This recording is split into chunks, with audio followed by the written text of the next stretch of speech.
ideation, or behavior. Moreover, it inhibits accurate data collection and hinders suicide prevention efforts. The petitioner clarifies that Kenya remains one of the few countries with such a legislation criminalizing attempted suicide. He avers that many countries decriminalized attempted suicide, allowing mental ill patients access to the services they require. Honorable members, the petitioner further states that the continued application of the provisions contradicts the provision of Article 43 of the Constitution that, and I quote, every person has the right to the highest attainable standard of health, which includes the right to health care services, including reproductive health care, and a person shall not be denied emergency medical treatment.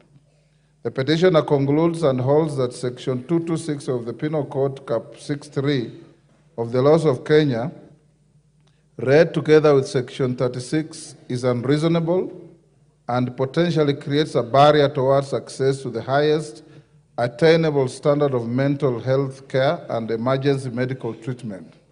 Further, the petition states that the provision offends Article 28, which provides that every person has inherent dignity and the right to have that dignity respected and protected.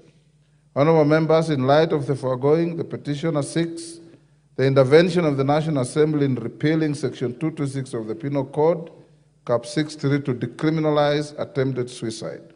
Honorable members, having determined that the matters raised by the petitioner are well within the authority of this House, and further, that the matters raised in this petition are not pending before any court of law, constitutional or legal body, I hereby commit the petition to the Public Petitions Committee for consideration pursuant to Standing Order 208A. The committee is required to consider the petition and report its findings to the House and to the petitioner in accordance with the Standing Orders 2272. Yes, Julius Sunguli, you want to speak to this? Yes. You don't have to stand up. You simply wait and I can invite you to speak. What I don't understand for lawyers like Murugara is whether everybody who attempts suicide is a psychiatric case or a mental patient. Not necessarily. Yes. Not necessarily that way. I think yes, there may be circumstances away from mental illness that may force one to do this. There needs to be an examination. Sometimes it may also be criminal. To yes, try and avoid the due process, you want to kill yourself quickly because you've committed a more serious and heinous offense. Sunguli. So we'll look at this. Yes. Honorable Julius Sunguli. Mr. Speaker, I would like to urge, support this petition and urge the committee to actually consider matters that will lead to legislating on this matter. Mr. Speaker, attempted suicide is one of those, I think, two offenses where when you attempt to do an offense and you don't succeed, then you are punished. Because if you succeed, then you will not be there to be punished. Mr. Speaker, but in the United Kingdom, as you know, suicide itself used to be punished. That once you commit suicide, your property was taken by the state and your inheritance was destroyed. But in 1961, the United Kingdom decriminalized suicide, and later on they decriminalized attempted suicide. Our society is so complex now, we don't even know why people are killing themselves. But the majority of the people who are killing themselves are not people who really want to die, but they are people just who don't want to live because their lives are becoming so desperate. There is a difference between wanting to die and not wanting to live, because if there was an alternative, they would take it.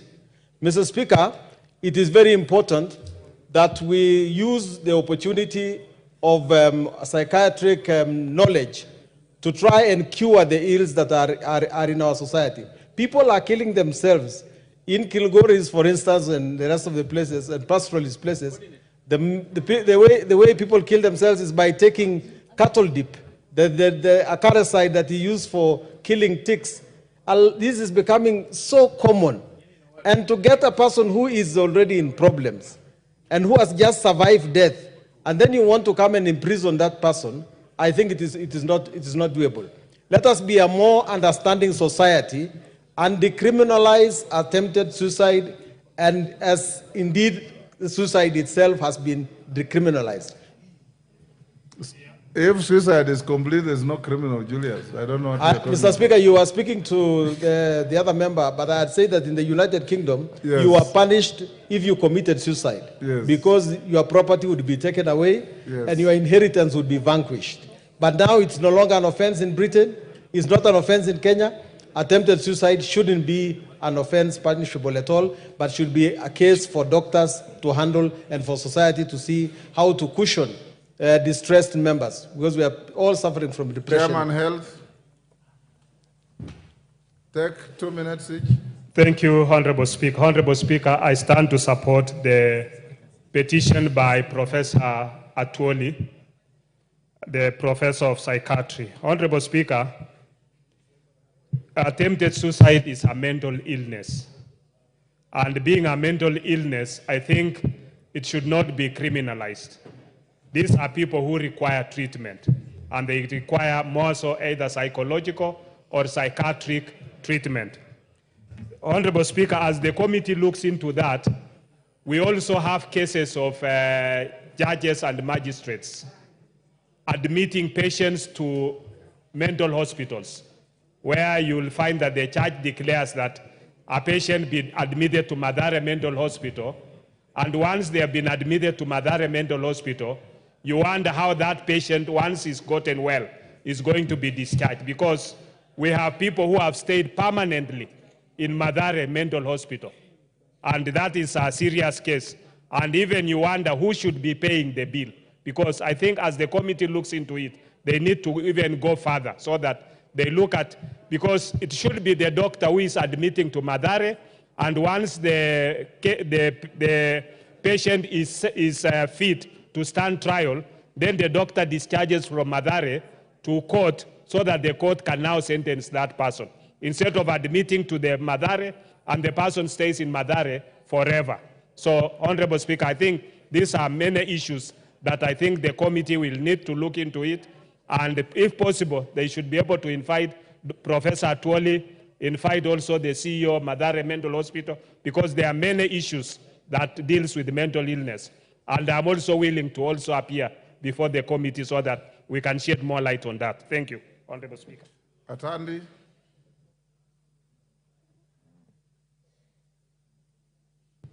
Thank you, Honorable Speaker. Honorable Speaker, I also would like to support the petition and say that in the last Parliament, Kenya National Commission on Human Rights also sent a petition to this House, urging this House to amend Section 226 of the Penal Code to decriminalize attempted suicide. Honorable Speaker, science has shown that people who are mentally stable do not end their lives or attempt to end their lives. And therefore, if there's anybody who is attempting to end their lives, they basically, essentially have a mental condition. So what they really require is to be given treatment. So to prosecute such people in courts, Honorable Speaker, is not justifiable. And I want to agree with the petitioners that consideration and decriminalize the section of the penal code that allows it. Thank you, Honorable Speaker. I support.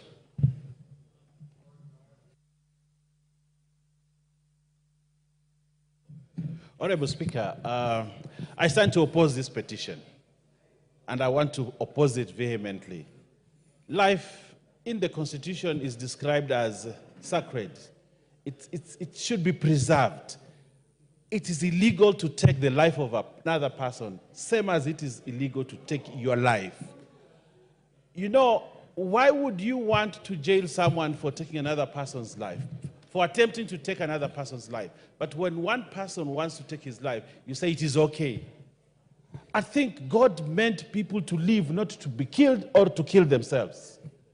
And they have to die at a certain situation where it must happen by God's grace or God's will. But Honorable Speaker, if we decriminalize attempted suicide in this country, we will be picking people in the streets, so many of them, having killed themselves. We must ensure that every Kenyan looks at life from, why do we oppose abortion then? Why do we say we are pro-life as a country? But here we're saying that we want to decriminalize a situation where someone takes away. Honorable Speaker, as a Christian and as a person that believes that life is sacred and must be preserved, I oppose this petition, and I want to ask this House never to pass a law like that. Yes, we'll stand to be judged. And I think the Christian fraternity needs to come out and tell Atuoli he is wrong to say those things. And I want to stand with all other Christians in the world that believe that we are pro-life, we must preserve life, and let life go because God has willed, but not because man has willed that that person must die. That I will stand, and even when they bring I will oppose it, Honorable Speaker. Yes, the member at the back, is that member for Mwalio? Yes, Honorable Mwalio. Thank you, Mr. Speaker. Mr. Speaker, in one of the 10 commandments, the Bible says, thou shalt not kill. And therefore, even killing yourself is an offense and it is a sin. So we should not set an example, because people will say Parliament has already passed that petition for them to kill themselves, and they will kill themselves very many because we have passed it in this House. So I oppose that petition. Member for Kirinyaga. Thank you, Honorable Speaker. Honorable Speaker, I think we missed the point when we do not understand where the petition is coming from. We passed in the last Parliament a very robust law on mental health. Unfortunately, we have not had the capacity to fully implement the same. There's a joke that goes around, Honorable Speaker, that in heaven there's no beer. I do not think any person of sane mind would want to take their life away. There has been medical data that mental illnesses for a very long time in the African society have not been addressed adequately, because even in the village, we used to say, quote unquote, yule mwenda wazimu. We do not understand that in the 21st century, it is a disease like any other. It is a condition that must be addressed medically. These people undergo clinical testing. They see therapists. Honorable Speaker, I can tell you it is very expensive in this country to see a therapist. A local person in Kirinyaga County, a local resident, cannot afford 3,000 Kenya shillings per session of 1 hour to see a therapist. Mental health must be addressed by this Parliament, the 13th Parliament, adequately. The Ministry of Health must also fund county governments to address issues of mental health adequately. We are not sanctioning or saying that people should take away their lives. We are saying these people need help. Let us come up with solutions to help them so that they stay here longer with us. And like we all know, we wait for the time when the Lord decides. So let us address the concerns of mental health without bringing in religion or saying that this House or that petition would be sanctioning somebody taking away their life. Thank you, Honorable Speaker. Ochanda. Yes, Mr. Speaker, I know Professor Lukoyo personally, and I know how much he's been into this for a while. Mr. Speaker, committing suicide generally is understood that it's never instant. There is a process before it. There are many things that have happened before one decides to take his life or her life. That is generally understood to be so. But then there are situations where we look at extreme anger. Somebody who is extremely angered by whatever and says, no, can't face this anymore and commits suicide. Oh, my mic is gone. This is something that needs to be looked at differently. So I think, in my view, what the petition ought to have looked at is, can we subject the issues of suicide to processes before one commits suicide? And I think that's when it will make a lot of sense. Otherwise, the whole issue of life is also very important. That it's not good that one takes away their lives on their own, even if it's by somebody else or by their own. But then, the most critical thing is, most situations where we have issues of suicide are followed by many other incidents, many other activities, many other processes that by the end of the day, one concludes that I don't want to face this anymore and I have to commit suicide. So I think we need to have those breaks in between so that before we end up saying that you attempted to commit suicide and that is looked at in isolation, the petition wants to look at it in terms of a process. What leads you to that kind of a situation where you want to commit suicide? Thank you, Mr. Speaker. Yes. Yes. Member for Tambaj. Yes, go ahead, honorable member. Thank you, Mr. Speaker. You normally don't sit around here. Yes, Yes. I'm always on that other end. Yes. Thank you, Mr. Speaker. Yes. I wish to add my voice to this petition that is presented about people attempting suicide. I believe the petition holds substance and deserves my support, in the sense that when somebody attempts suicide, there are many factors which led him to take that position. So if the person survived if he survived attempting suicide, I think we should sympathize with that person. He should not be punished for that attempt. We really do not know what has led him to that. I think that is someone who should be sympathized with, given a lot of counseling and support, but not punished. Thank you, Mr. Speaker. Martin. Thank you, Mr. Speaker. Mr. Speaker, there is no data, there is no information at all that criminalizing suicidal attempt has improved or reduced suicidal attempt. But what I want to say is that sometimes we use money or funds in wrong interventions.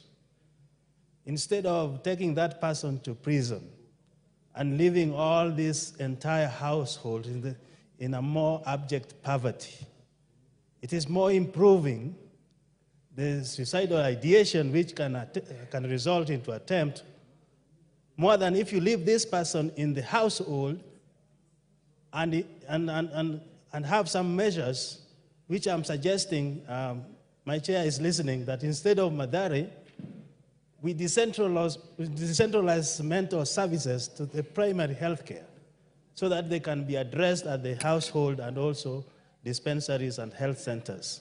Because, Mr. Speaker, speaking the truth, suicidal ideation and attempts, and some are completed, it's an epidemic because people are not really surviving. It's not like Sunkuli says that they don't want to live. I think they can't live. They see that they can't live, that's why they take their life. So I support the petitioner. I think we should decentralize mental health to primary health care. Lisa Chelule.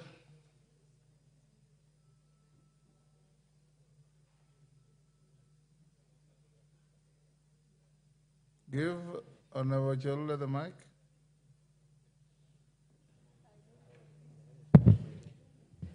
Asante sana Bwana Spika kunipatia hii nafasi pia mimi nichangie ombi ambaye imeletwa katika bunge hili na daktari moja katika nchi yetu ya Kenya. Na ni mambo ambayo inahusu mauaji ya watu ama mtu binafsi kuchukua nafasi. Hiyo si Kiswahili sanifu, kujitia kitanzi. Kujitia kitanzi. Okay, kutisia. Au kujaribu kujitia kitanzi. Okay. Ninaongea juu ya mwenye anaweza kuuawa ama mwenye anaamua kuchukua kujitia kitanzi. Bwana Spika. Bwana Spika, kabla mtu hajaamua kujiua ama kujitia kitanzi, kuna sababu fulani ambaye imemfanya afanye hivyo. Hivyo nataka kusema hiyo ni shida ya ugonjwa na pengine ni shida ya akili. Bwana Spika, inafaa tutofautishe vitu viwili. Katika Biblia, Mungu amesema mtu afai kujiua ama kuua mwenzake. Mtu afai kukufa sababu ya suicide ama kujitia kitanzi ama kuamua kuua mtu mwingine, Bwana Spika. Kwa hivyo kuna mambo mawili hapa, Bwana Spika. Kuna mambo ya kujiua ama kujitia kitanzi ama kuua mtu mwingine, na kuna mambo ambayo inahusu akili, kama mtu ako na shida ya akili yake, ako mgonjwa, anafaa kupelekwa hospitali.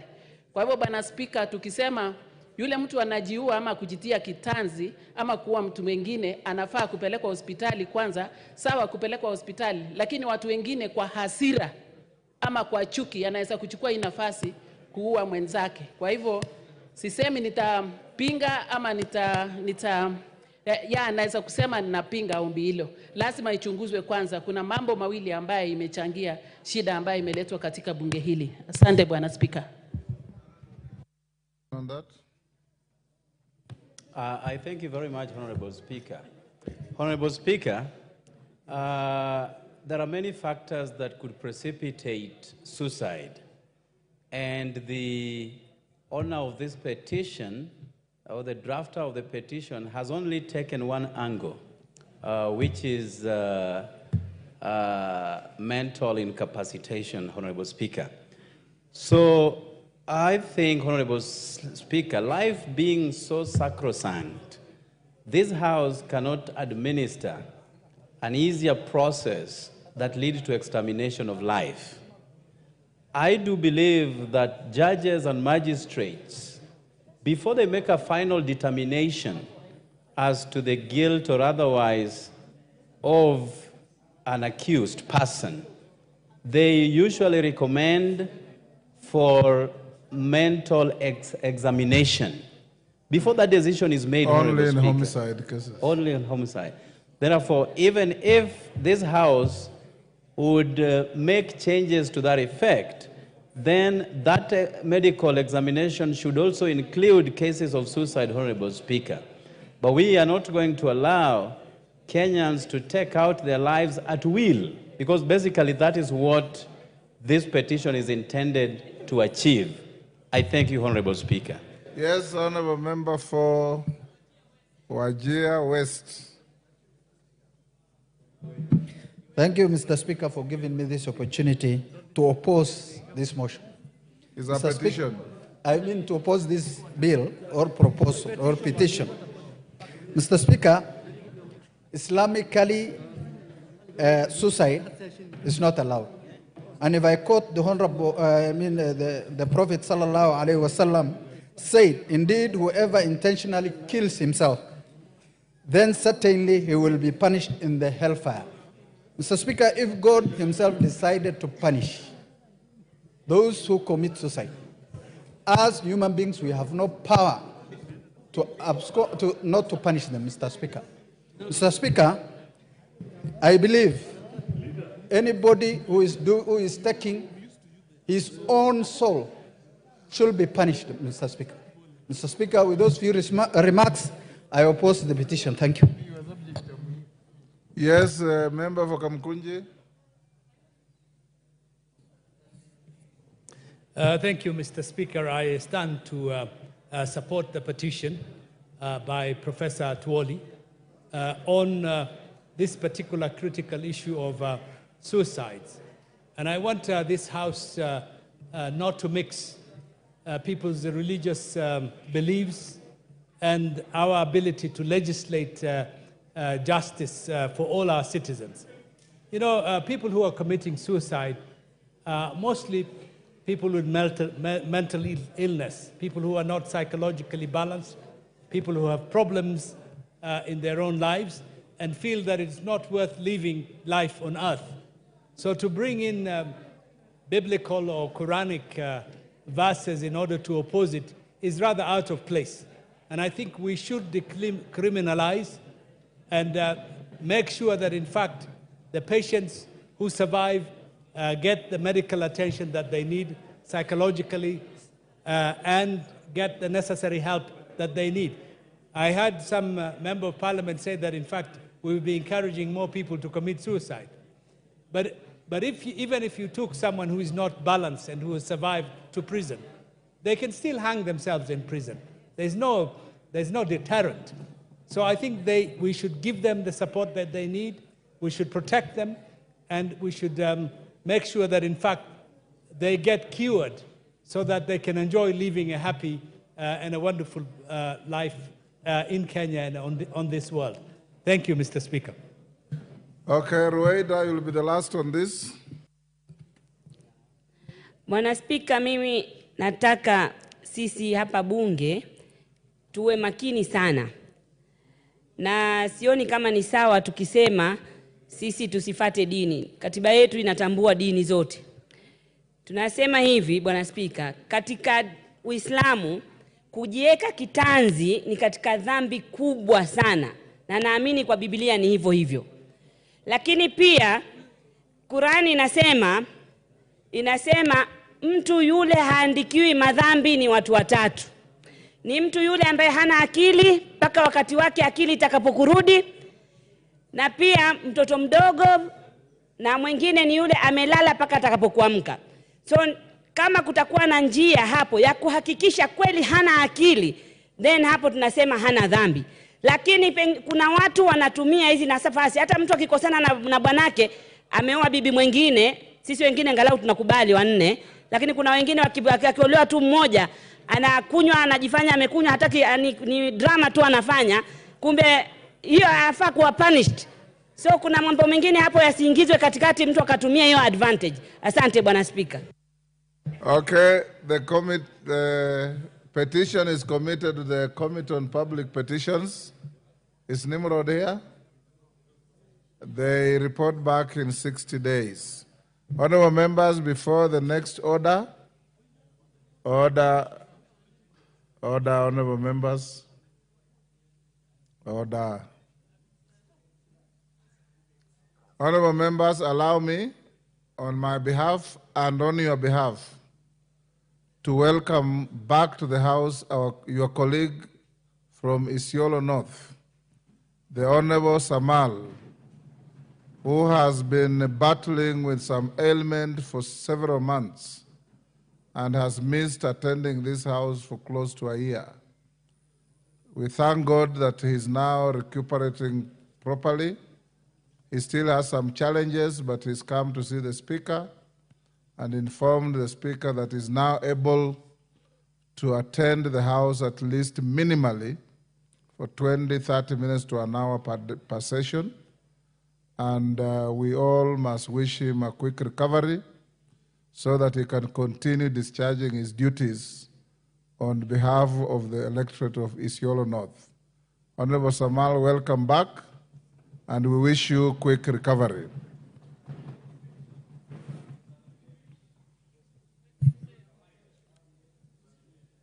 I don't know if he's able to speak well. Honorable Samal, are you able to say something? It's difficult from what I noticed. Hello. Welcome.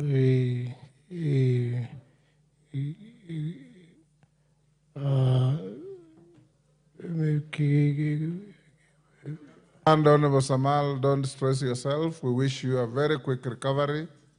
And from the time I saw you at the hospital and now, I can report to the House that there is tremendous progress in the recovery of Honorable Samal. Next order.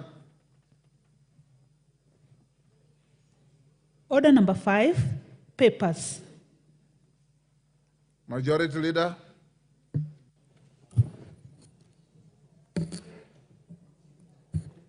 Honorable Speaker, I beg to lay the following papers on the table of the House today, Tuesday, August 13, 2023.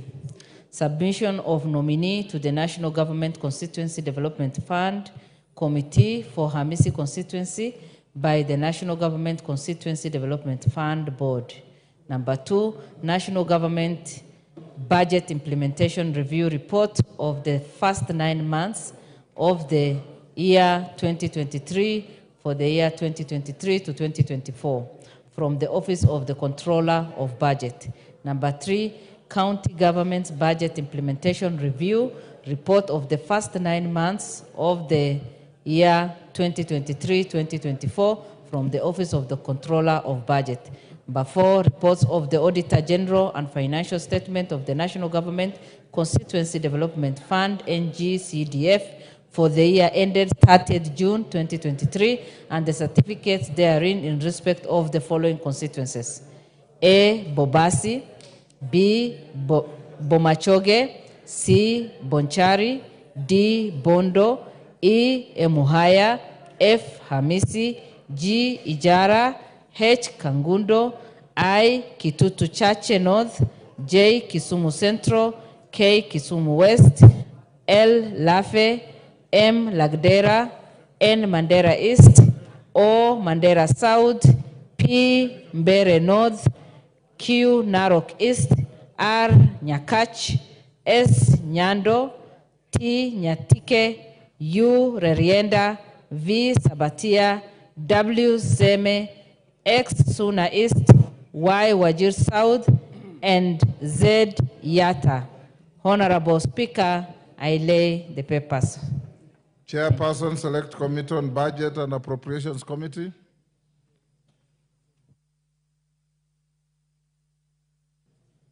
Thank you very much, Honorable Speaker. Honorable Speaker, I beg to lay the following paper on the table of the House today, Tuesday, 13th August 2024. Report of the Select Committee on Budget and Appropriations Committee on its consideration of the County Government's Additional Allocation Bill, that is Senate Bill number 19 of 2024. Thank you very much, Honorable Speaker. Thank you, Chairman. Chairperson, Diaspora and Migrant Workers Committee. Aika. Honorable Speaker, I beg to lay the following papers on the table of the House today, Tuesday, 13th August 2021. The report of Diaspora Affairs and Migrant Workers Committee on the study visit to Philippines from 7th to 12th August 2023. Thank you. Thank you, Aika. Chairperson, Departmental Committee on Administration and Internal Security. Honorable Tongoyo.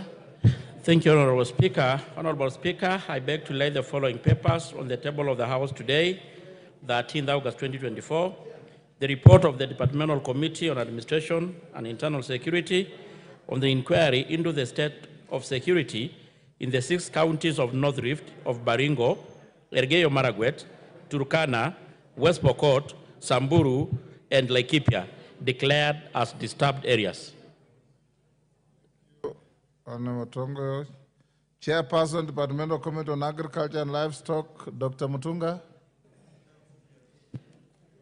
Honorable Speaker, I beg to lay the following paper on the table of the House today, that Tuesday, 13th of August 2024, report of the Departmental Committee on Agriculture and Livestock on its consideration of the Mang Bean Bill, Senate Bill number 13 of 2022.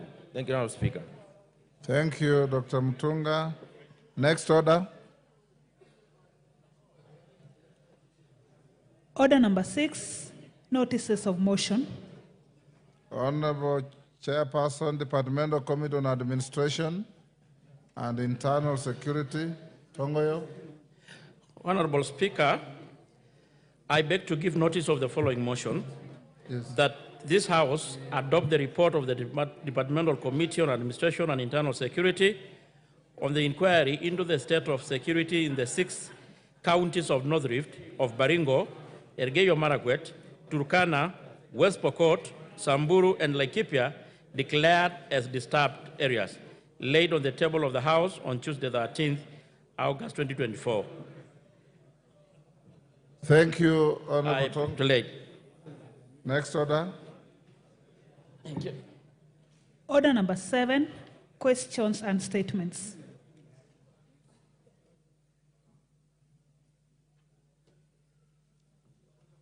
I'll start with your Chepkonga, yes? Thank you very much, Honorable Speaker. Honorable Speaker, about 2 weeks ago, you referred a statement by the Honorable Kawanjiko, the Member of Parliament for Kiambaa, with regard to some agreement that was signed by the National Treasury and with a company in Kenya to grant them waivers of taxes.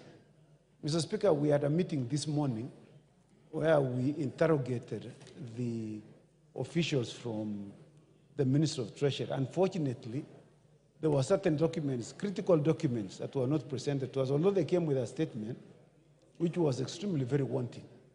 So we are seeking, Mr. Speaker, a further 2 weeks to receive the necessary documents that we have requested and for them to give us the information that we have sought from them.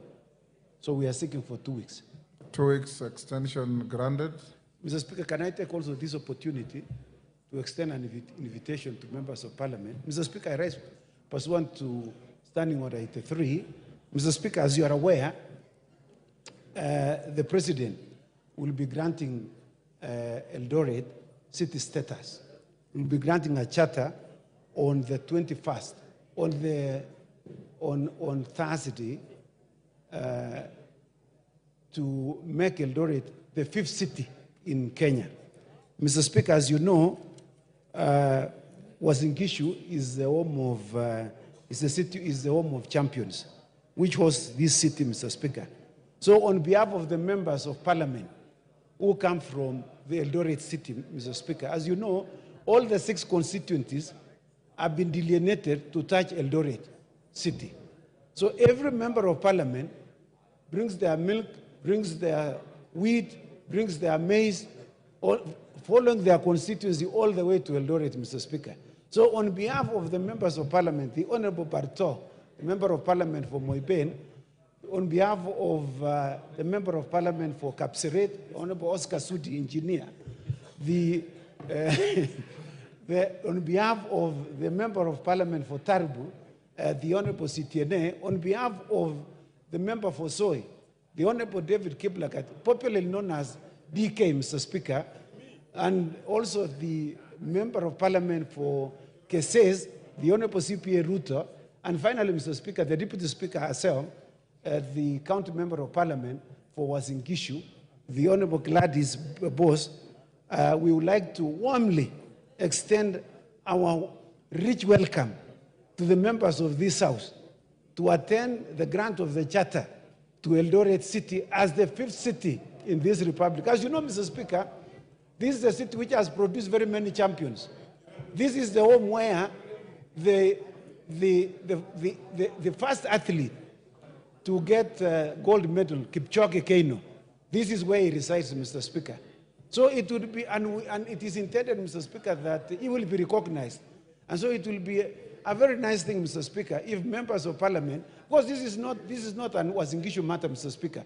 This is the pride of a country, that we have now the 5th city, Mr. Speaker. You know, other countries just have 1 city. You can imagine, Mr. Speaker, we are proud to have 5 cities, Mr. Speaker. And I see on the Bombui acknowledging, Mr. Speaker, and also seeking that Makueni one day will be a city. And this is a learning experience, Mr. Speaker. And as you know, Mr. Speaker, Eldoret is a sister to a number of cities, to a number of towns around that border this county, Mr. Speaker. As you know, Bungoma is one of them, Trans Nzoia, Kericho, Bomet, Elgeyo Marakwet, Baringo, Kitale, Mr. Speaker. I've been corrected by the Honorable Bukose. That's where he comes from, and he plans to attend, Mr. Speaker. So you are most welcome to attend this grant of this charter, Yes, Mr. Speaker. I thank you. Gosia, what is your information? Mr. Speaker, I just want to inform my colleague here, there is no place called Makueni. He should have said Wote. Makueni is just a name, but the town is called Wote, Mr. Speaker. Corrected, Mr. Speaker, by a person who knows. Mr. Speaker, as you know, CNN, popularly known as CNN. You know, he watches CNN, so he has more information than myself. So I agree, Mr. Speaker. Next, we go to the statement by Honorable David Ocheng. The Honorable Ocheng is not in the House. We'll stay to tomorrow. Next is Mashua Waithaka, MP for Kiambu.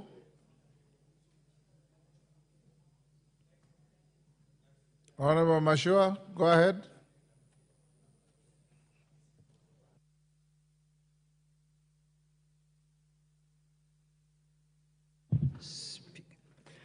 Thank you. Thank you, Honorable Speaker. Honorable Speaker, pursuant to the provisions of Standing Order 44-2C, I wish to request a statement from the chairperson of the Departmental Committee on Defense, Intelligence, and Foreign Relations regarding the arrest and prolonged detention of 2 Kenyan citizens in Dubai, United Arab Emirates. Honorable Speaker, 2 siblings, Mr. Kevin Bogwa of passport number BK3490508, and his sister, Ms. Neneli Wangoi of passport number AK0227614, who hail from Dumberi in Kiambu constituency, were arrested in Dubai in December 2023 under unclear circumstances and are currently being held in Committal by Dubai authorities in Ajman jail. Their detention has now persisted for nearly 8 months. This prolonged incarceration without clarity on proceedings or due process has caused distress among the family members. The lack of communication has left the family in a state of fear and uncertainty regarding the fate of their loved ones. It is deeply troubling that no formal charges have been filed against the 2 siblings. This situation also raises questions about the safety and well-being of Kenyans abroad and the effectiveness of our diplomatic interventions in such cases. Honorable Speaker, it's against this backdrop that I request a statement from the chairperson of the Departmental Committee on Defense, Intelligence, and Foreign Relations on 1, the current status of Mr. Kevin Bogwa and Ms. Nelly Wangoi, who are detained in Dubai. 2, steps to provide consular support and ensure communication between the detained individuals and their family in Kenya. And 3, diplomatic measures being taken by the government to engage with UAE authorities to resolve this matter and ensure the preparation of the 2 Kenyans to rejoin their family. Thank you, Honorable Speaker. Who is the chair for Foreign? That is Nelson Koech. Is he here? Any member of the committee? Majority leader, inform them. Yes, Kandie? You bring the response in 2 weeks. I will let my committee know that the report should be done in 2 weeks. Thank you, Honorable Speaker. Joseph Namwar, Turkana Central.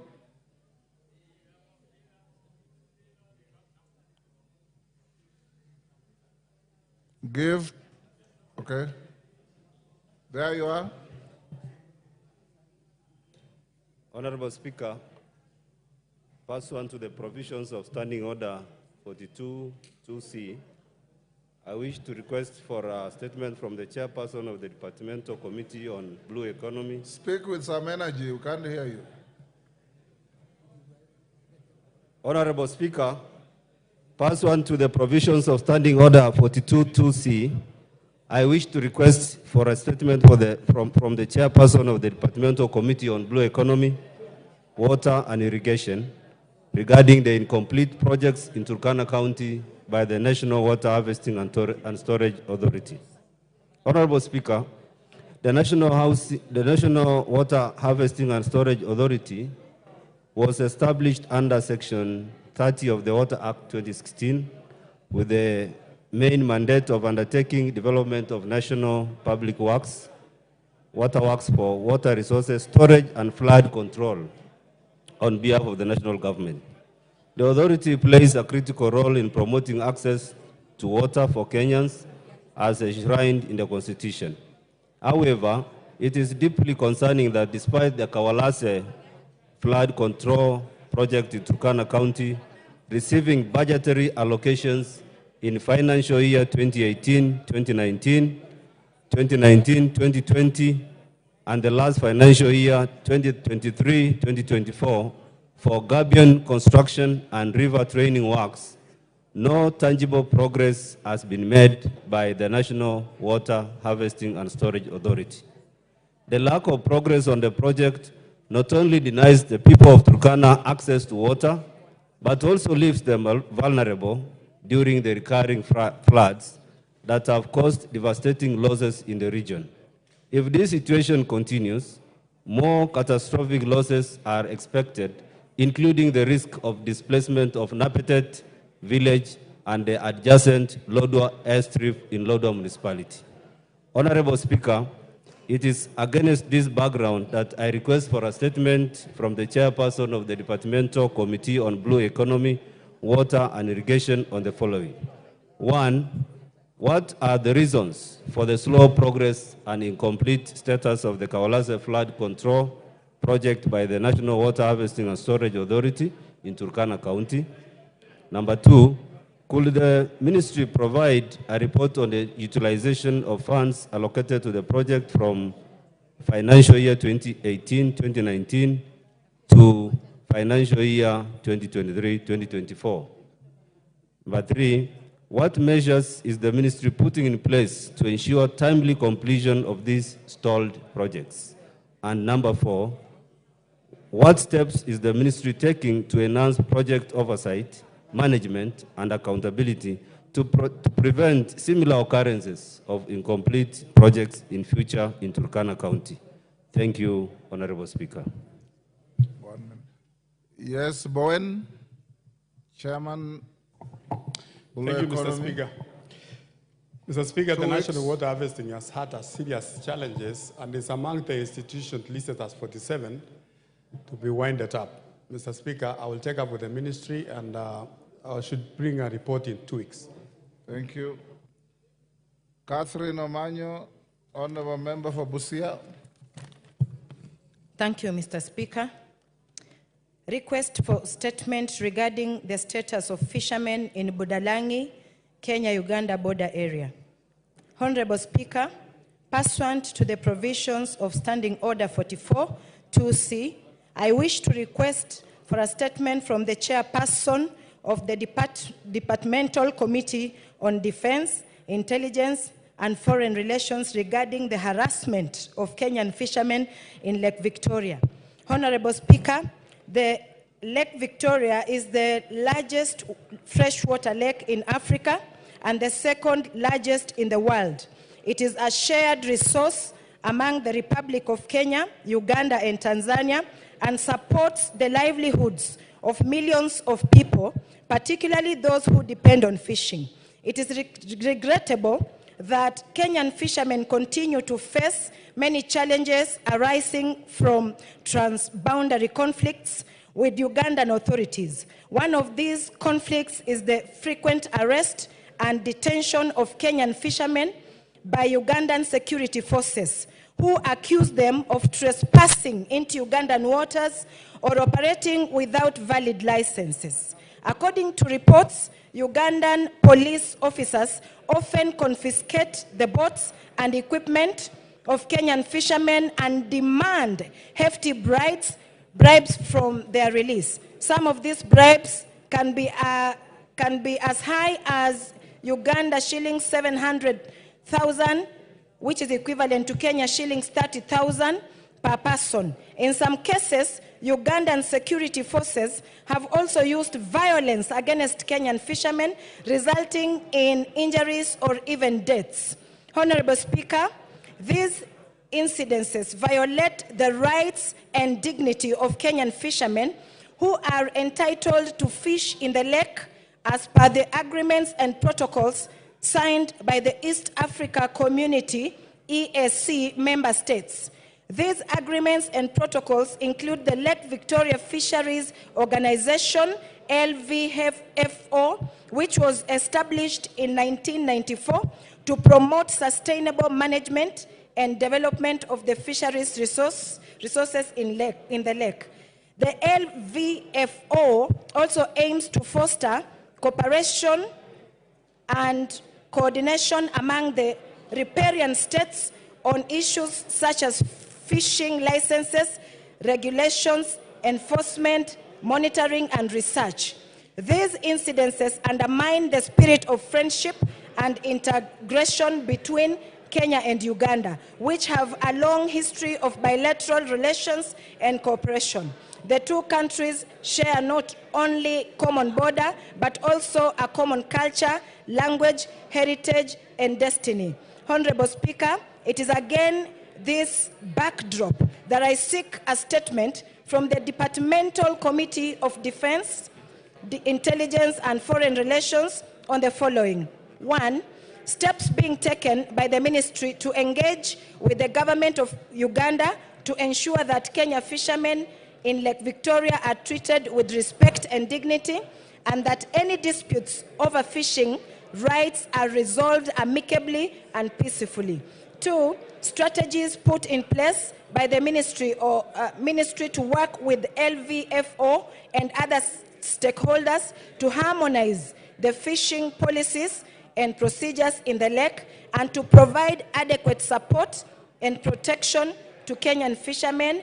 And lastly, measures put in place to enhance security and surveillance in the lake, and to collaborate with Ugandan authorities to prevent and punish any acts of harassment or extortion against the Kenyan fishermen. Thank you, Honorable Speaker. Tongoyo. Yes, Wanjala. What do you, that is her statement. You want to be a joyrider? To add some additional information we have just gotten now to support her. Mr. Speaker, on 11th July, they arrested 8 people from Budalang in the lake, from Bunyala South, location, Bunyala South Ward. 1, Joseph Ouma Kudira, ID number 1727955. Number 2,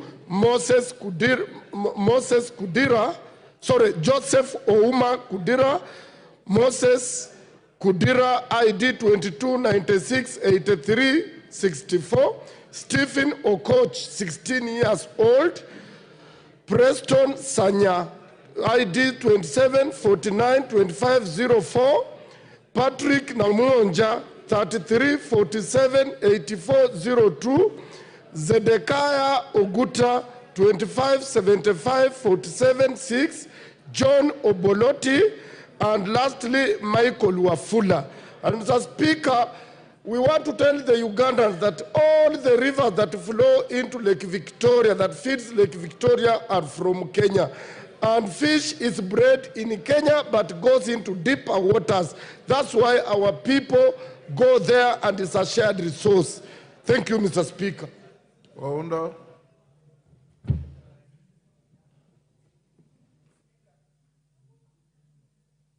Give him the mic. Speaker, I'm one of the constituencies I represent that is heavily, badly affected by the so-called, let me call them, sorry, Speaker, bad manners of our Ugandan neighbors. Honorable Speaker, hardly a week ends without reports of abduction. Actually, this is not even arrest, it's abduction.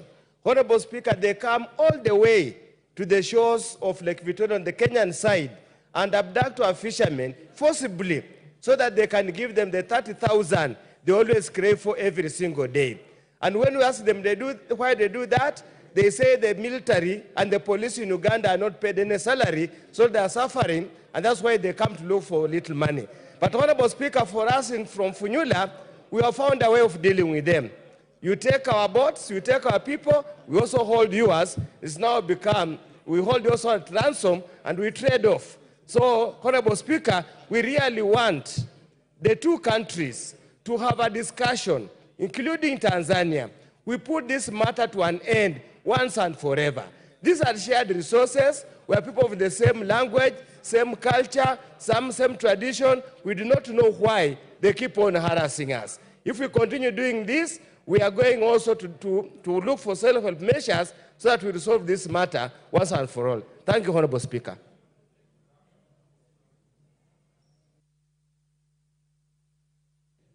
Thank you, Honorable Speaker. This is a matter, Mr. Speaker, that needs to be addressed seriously by the East African community leadership, because it has happened over and over again. And most of the time, the Kenyan fishermen are always arrested in Uganda. They are punished, like it has been said. Some are kept in cells for so long, and then it goes just like that.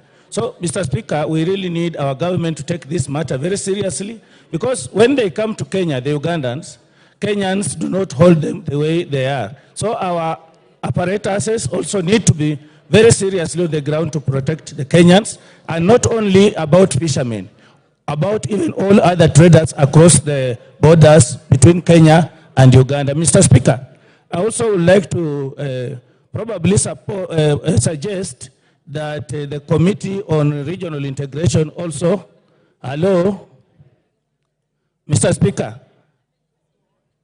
No, he's not hearing. Mr. Speaker, I also would like to suggest that the Committee on Regional Integration probably be involved in this petition. Thank you, Mr. Speaker, in this statement. Bondo, member for Bondo. Mr. Speaker, this is a serious menace. Mr. Speaker, the whole issue of the conflict between Kenya and Uganda, particularly our fishermen, is a menace. And the time that this will be addressed, I think there's going to be a lot of peace in that region.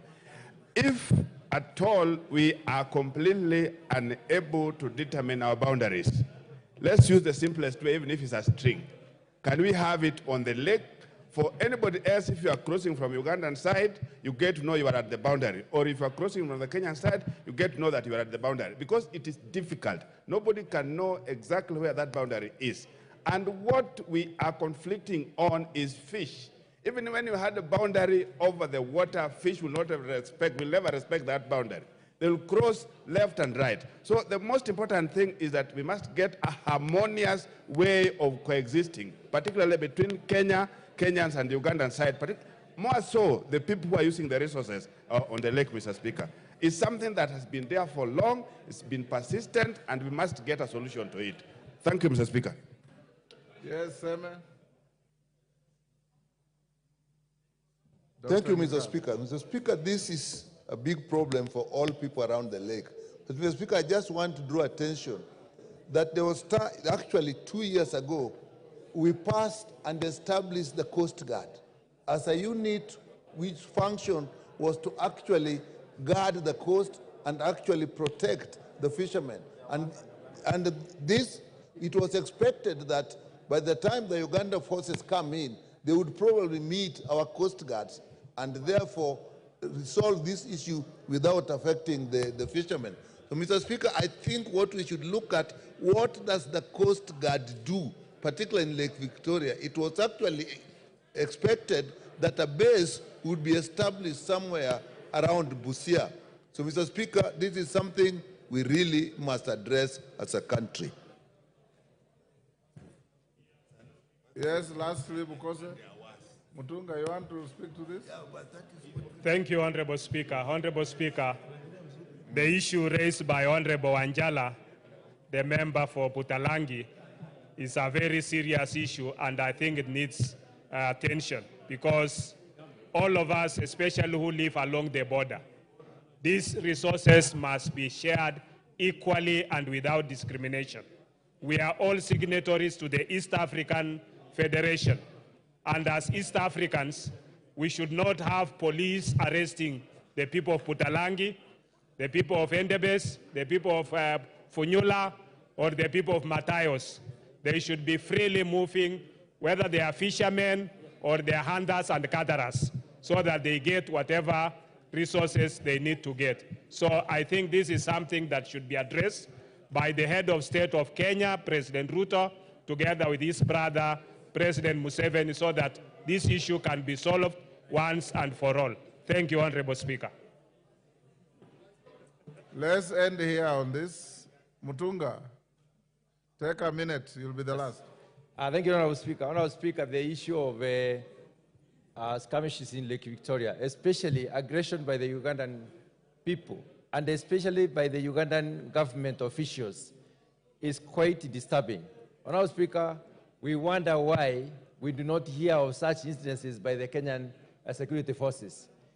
The last time we had issues with Migingo Highland, and there was so much of aggression from Ugandan government. Honorable Speaker, this matter seems to be fizzling out. Whenever it comes up, we just discuss it here, and it doesn't take effect. We're asking the relevant institutions to take it up and deal with it to the conclusion, because, Honorable Speaker, we should not forget that the Second World War was caused by a single assassination in Europe. So Ugandans are going too far to cause a lot of aggression to the Kenyans. As we are resilient and we believe in neighborliness, we believe in friendship, when they had problems with Idi Amin and Bin Dada, they were living here and we never killed them. We never disturbed them. The waters actually come from Kenya. So, Honorable Speaker, we don't understand why they should always be disturbing our people when they are even fishing on our side of the border. Honorable Speaker, this matter needs to be dealt with conclusively. I thank you, Honorable Speaker. Defense, Intelligence, and Foreign Relations, Kandie, can you bring a response in 2 weeks? We will do that, Honorable Speaker. Okay. Tongoyo, response to a statement by Wilberforce Oundo. Are you ready? Yes, I am. Go ahead. Honorable Speaker, the statement by Honorable Owindo, MP for Funyala, had sec to Funyula, had asked, had requested to be informed the criteria of distribution of government vehicles to the National Government Administration officers, and also, like specifically the question, the criteria for and the status of distribution, the step that the government has taken to ensure that all national government vehicles, administrative officers, particularly those in Funyula constituency, are facilitated with the vehicles, and when the ministry is supplying vehicles to the national government administration officers, especially in Sumia sub-county. I state as follows, Honorable Speaker. The ministry has a shortfall of 1,718 units of motor vehicles, way above what is allocated from the leasing program and budgetary allocation for the National Treasury for the purchase of motor vehicle. The ministry has embraced the leasing program as the best way to address the mobility challenges faced in the service delivery. In the year 2021, the ministry retained 200 units of Ford Ranger model motor vehicles after expiry of the leasing program, based on the mechanical report from the field administrative officers. The units were distributed to all the departments and field administration unit as follows. Deputy County Commissioners, 68 units. County Commissioners, pool for use by ACC in the county, 102. Departments in the ministry, 30, a total of 200.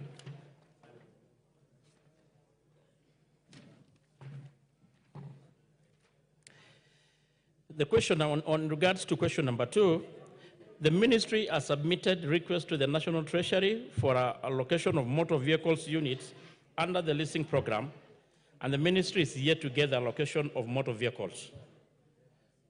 That is, Mr. Speaker, in the just budget, concluded budget, which actually I had mentioned last week. In regards to question number 2, Honorable Speaker, Samia sub-county was among 68 sub-counties that retained Ford Ranger model unit whose lease had expired. The MV registration GK B391H is the current vehicle in use by the Deputy County Commissioner.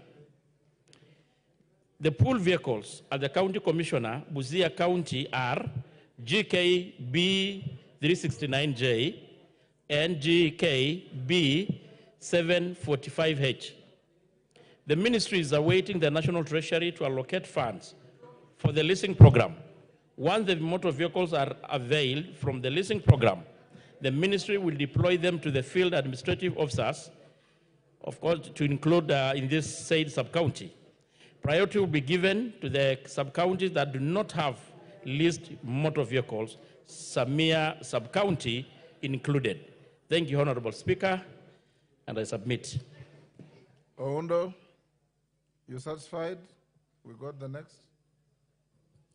Honorable Speaker, yes, I'd had a discussion with the chair before, and what he has indicated here is what he had told me.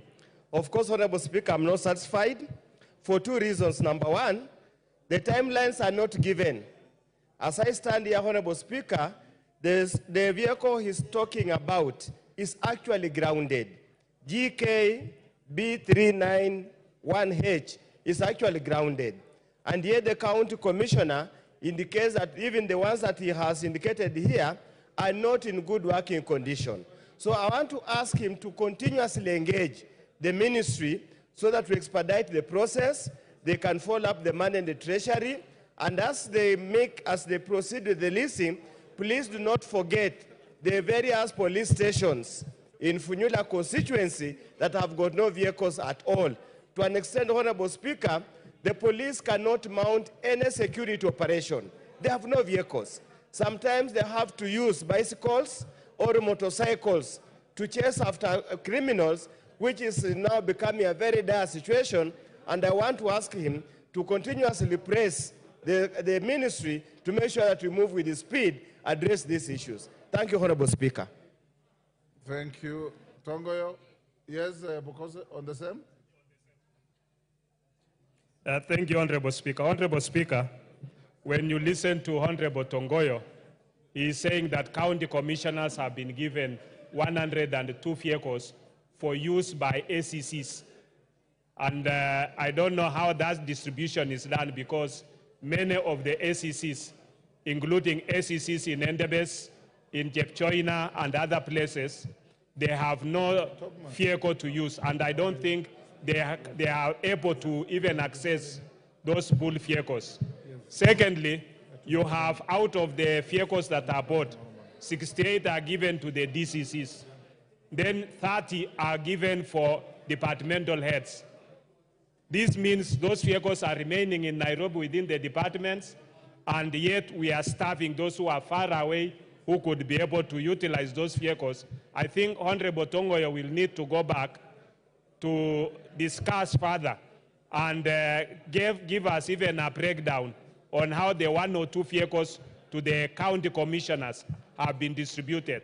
And if possible, get those 30 that have been given to departmental heads to be distributed to the various counties so that ACCs, DCCs can be facilitated to be able to perform their duties.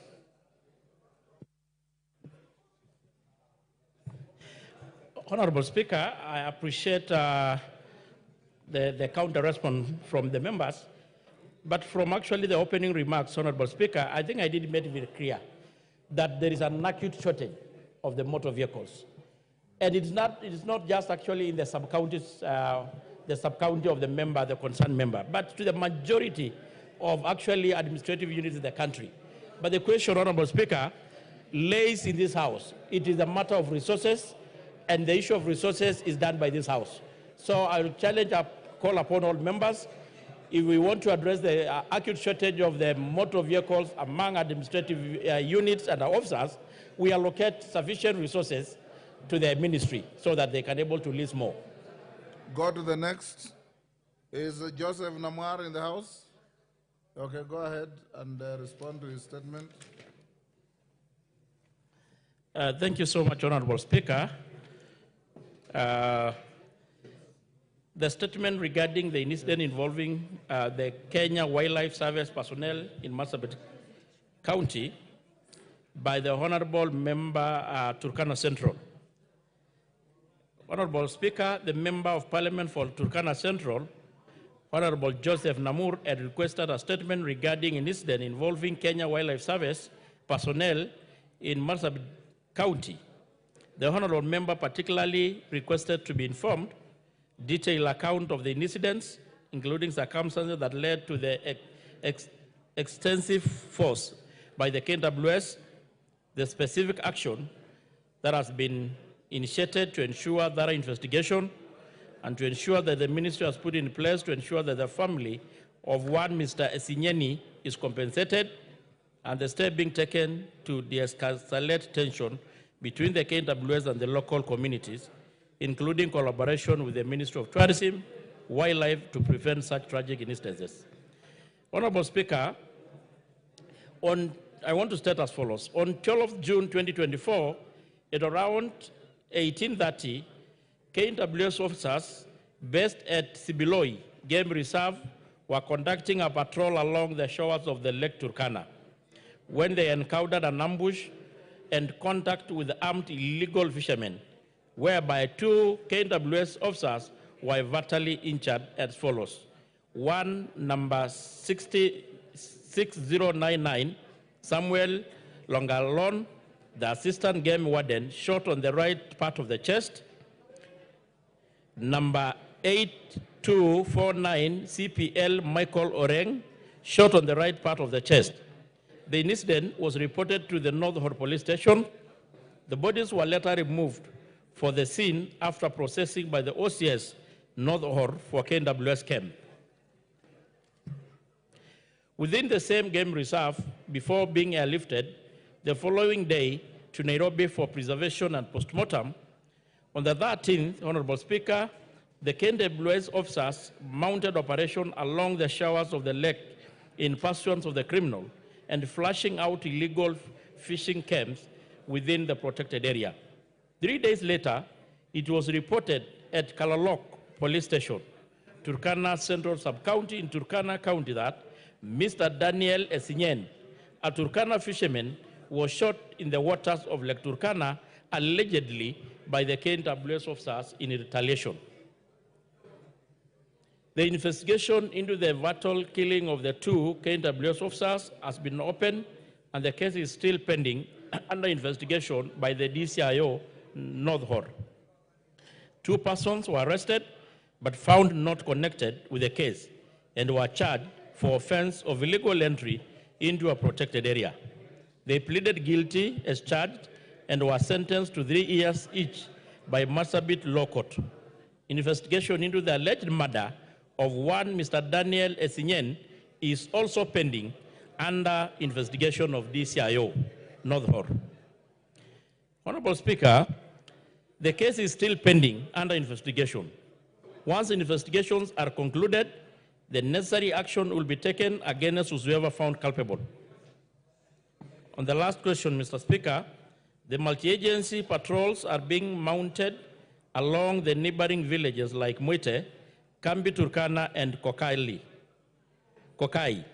In addition, sensitization of the members of the public on the importance of keeping law and order, like avoiding fishing in protected area and coexistence within the law enforcers is ongoing. The Coast Guard officers based at Lowarengag are closely monitoring against illegal fishermen. Thank you, Honorable Speaker. Signed by Kidhuri Kindiki. Kidhure.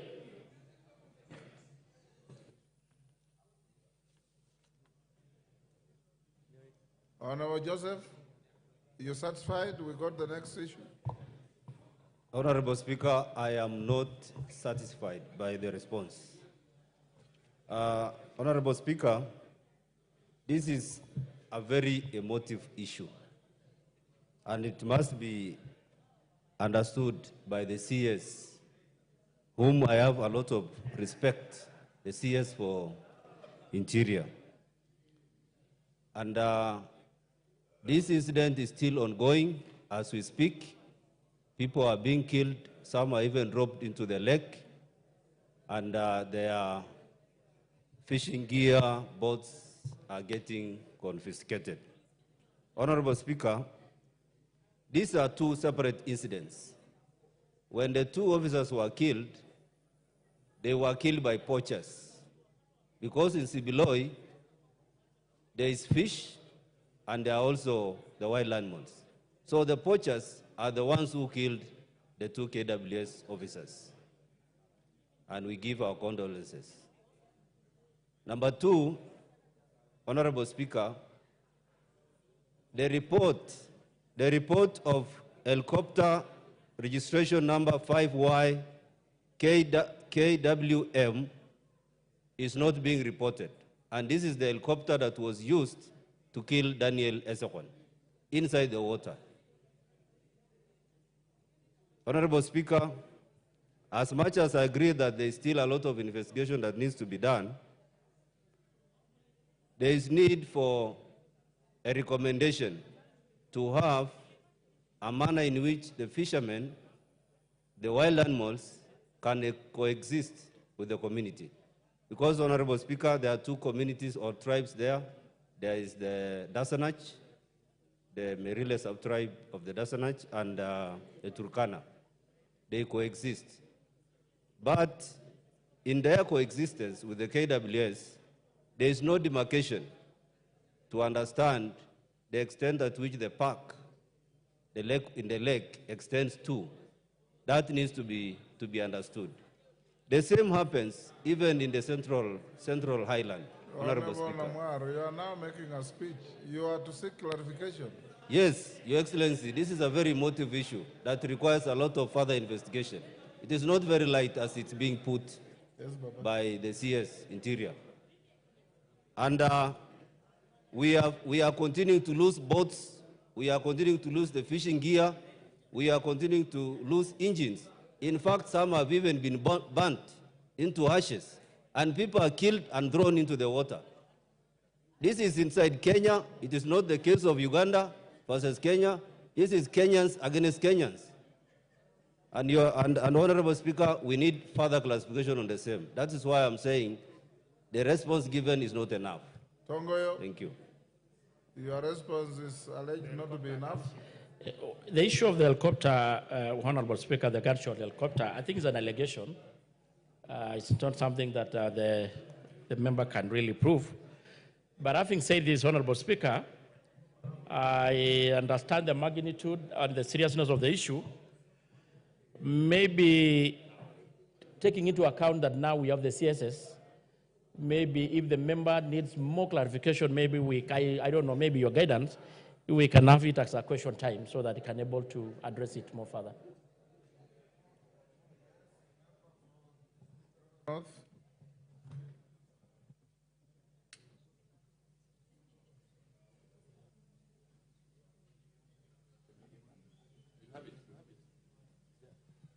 Thank you, Mr. Speaker. I wanted to add on what my colleague from Turkana Central has put across. Mr. Speaker, this issue of KWS and fishermen in Lake Turkana is getting to a different level. The incident that happened, it is true, Mr. Speaker, sir, a number of fishermen from the Turkana side were killed by the helicopter, not even by the KWS. And we want to know, which helicopter was that? Was it a government helicopter or a private helicopter? Mr. Speaker, sir, up to 2 weeks ago, we've still been getting dead bodies on the shores of Lake Turkana in Nachukui. A number of them were picked up by the community along Lake Turkana shores.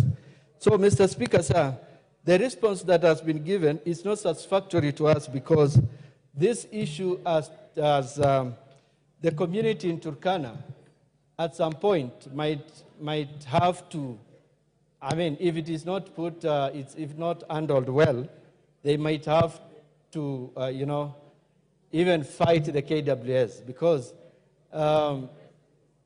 it is even said, Mr. Speaker, the people who killed officers and which we sympathize with the family, those who are Dasanach from Ethiopia, not the Turkanas, but when KWS was responding, it responded to fishermen who are not even around the highland.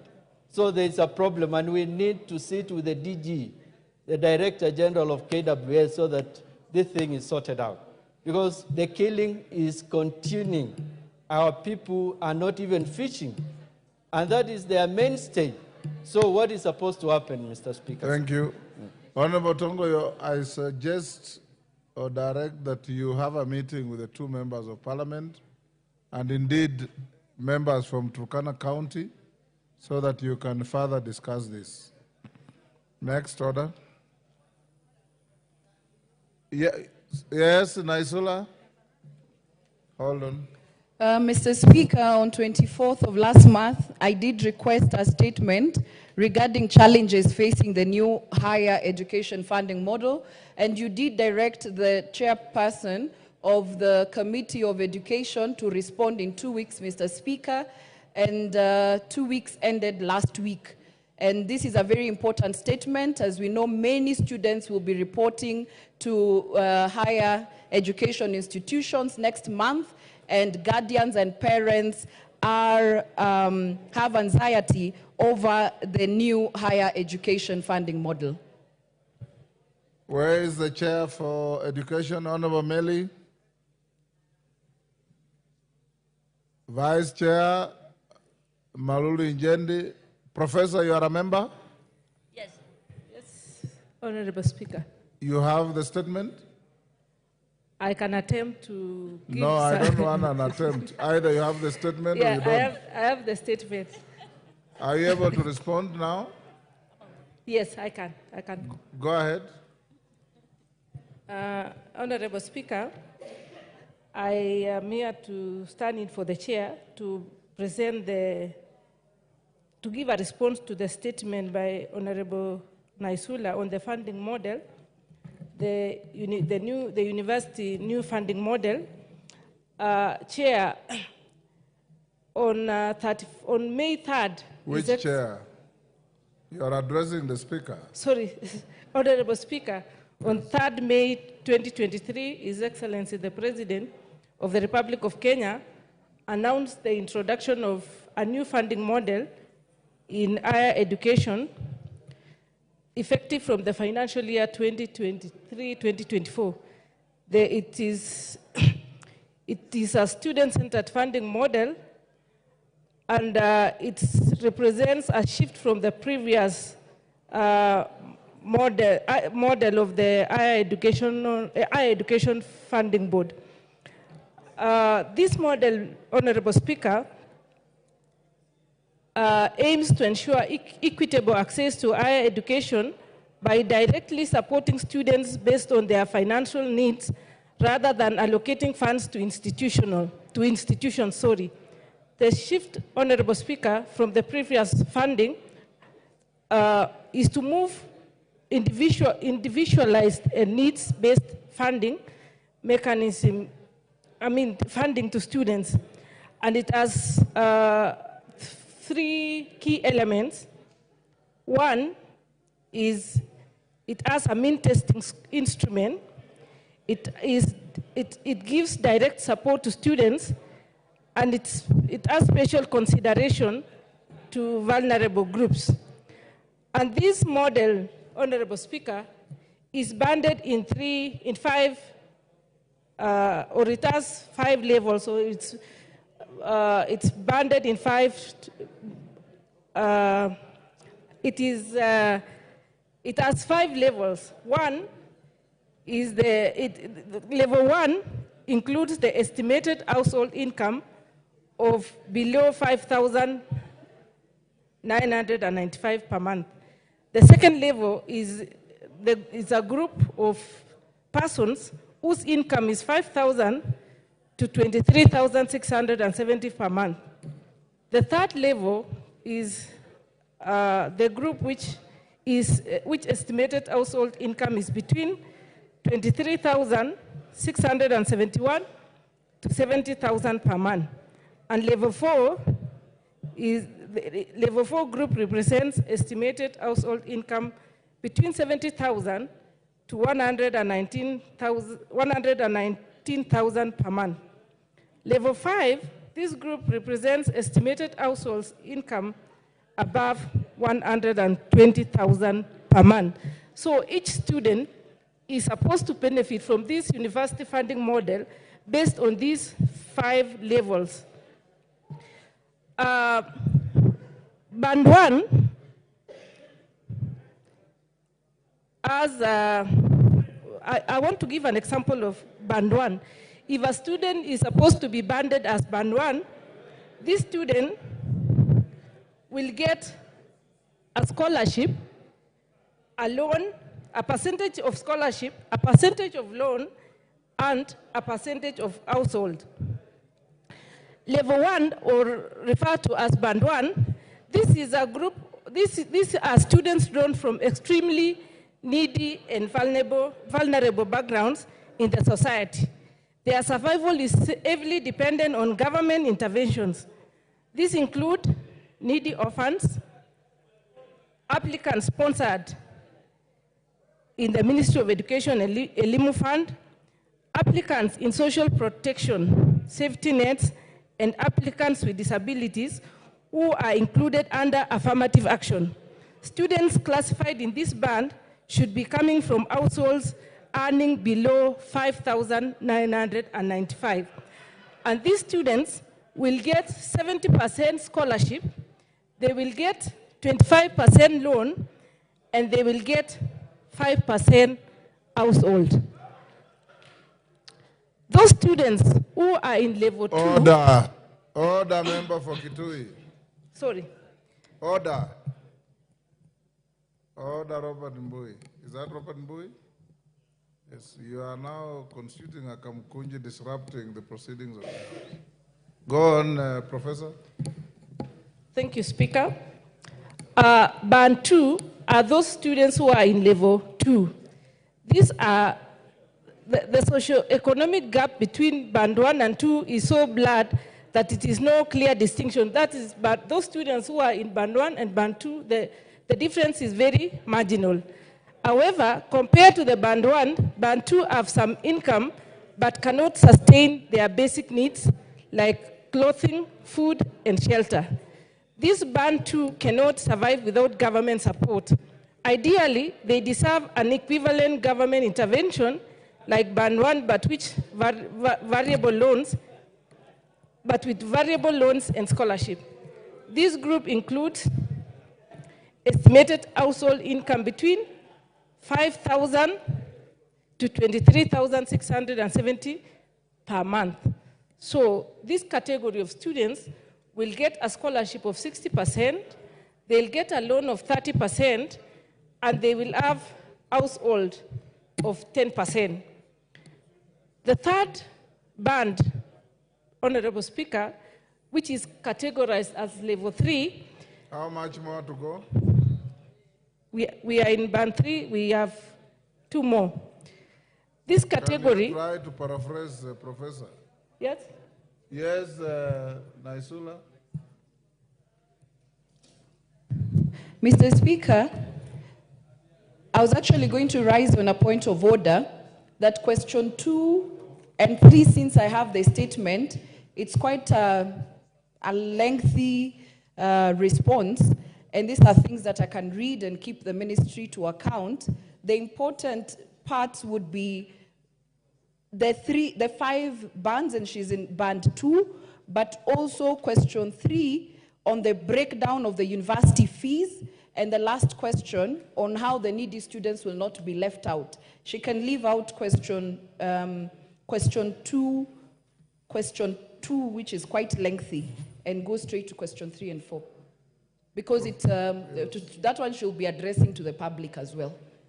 Professor, can you, because it's a long, winding statement, can you go to the last part that the member would want probably to question you? I stand guided, Honorable Speaker. So I was in Band 3, which is level 3. Band 3 is a composition of needy people. She said, leave those bands and go to part, so you said part 3. She said... Yes. Yes? Yes, Give to Mutunga, yes. Honourable Speaker, that information is extremely important for us. Okay, fine, go on. Because we need to understand it as much as Kenyans need to understand it. Go and also on, the students. So please let us just read the 5 bands. Yes. Honourable Speaker, band 3, which Hold on, Professor, yes.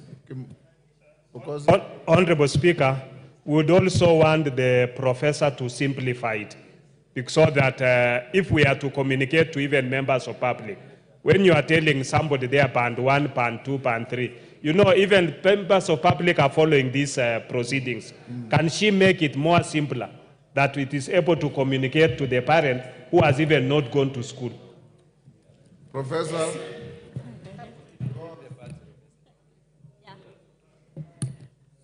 Honourable Speaker, in response to the statement which has been made by Honourable Mutunga, and band 3. Let me continue. These particular bands, that band 1 to 5, is the differentiation or the different categories or categorizations of students in the colleges and universities. And the category which a student belongs will dictate how much school fees they are going to pay, how much household they are going to get, and how much loans they are going to get from government. So at this level, I was in the student category who is considered as band 3 or level 3. And in this category, this is a category of people considered as needy with some modest income. That is a parent who is needy but has some income. And these are low cadre workers that also need significant government support to allow their students to continue. This is a group of people who get a salary or who get income between 23,671 to 70,000 per month. That is a parent whose income is between 23 to 70 is considered band 3. A band 4 parent or is at level 4. Yeah? Band 3 details.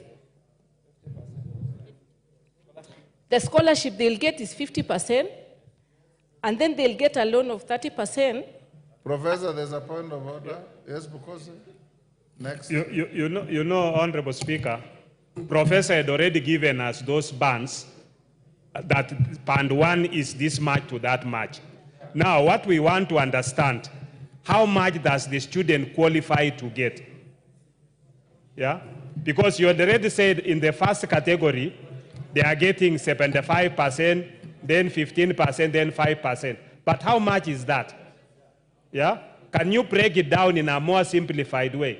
That the amount of money is this, and they are qualified to get this. Then the second category will get this amount of money. The third category will get this amount of money. And the fifth category will get this amount of money. So that people know how much they can be able to raise and how much the government can be able to give. Through the Speaker,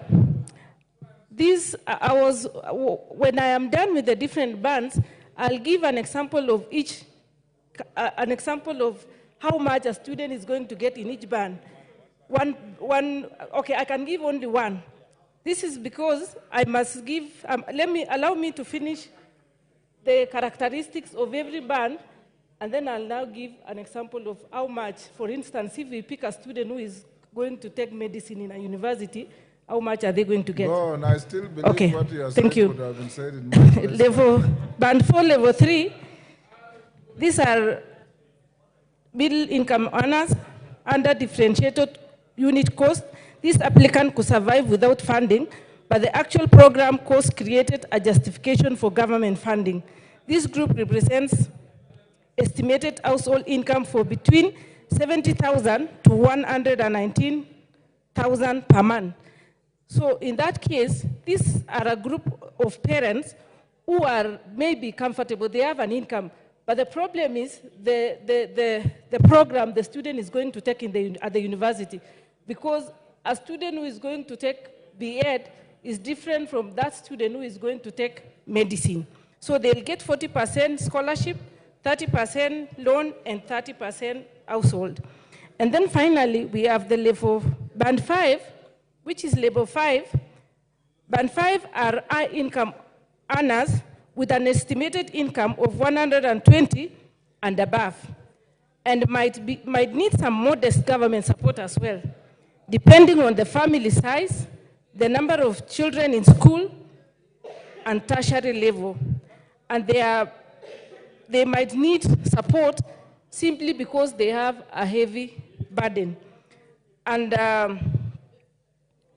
these are people within the bracket of, or people who earn more than 600,000, and they can do without any government support.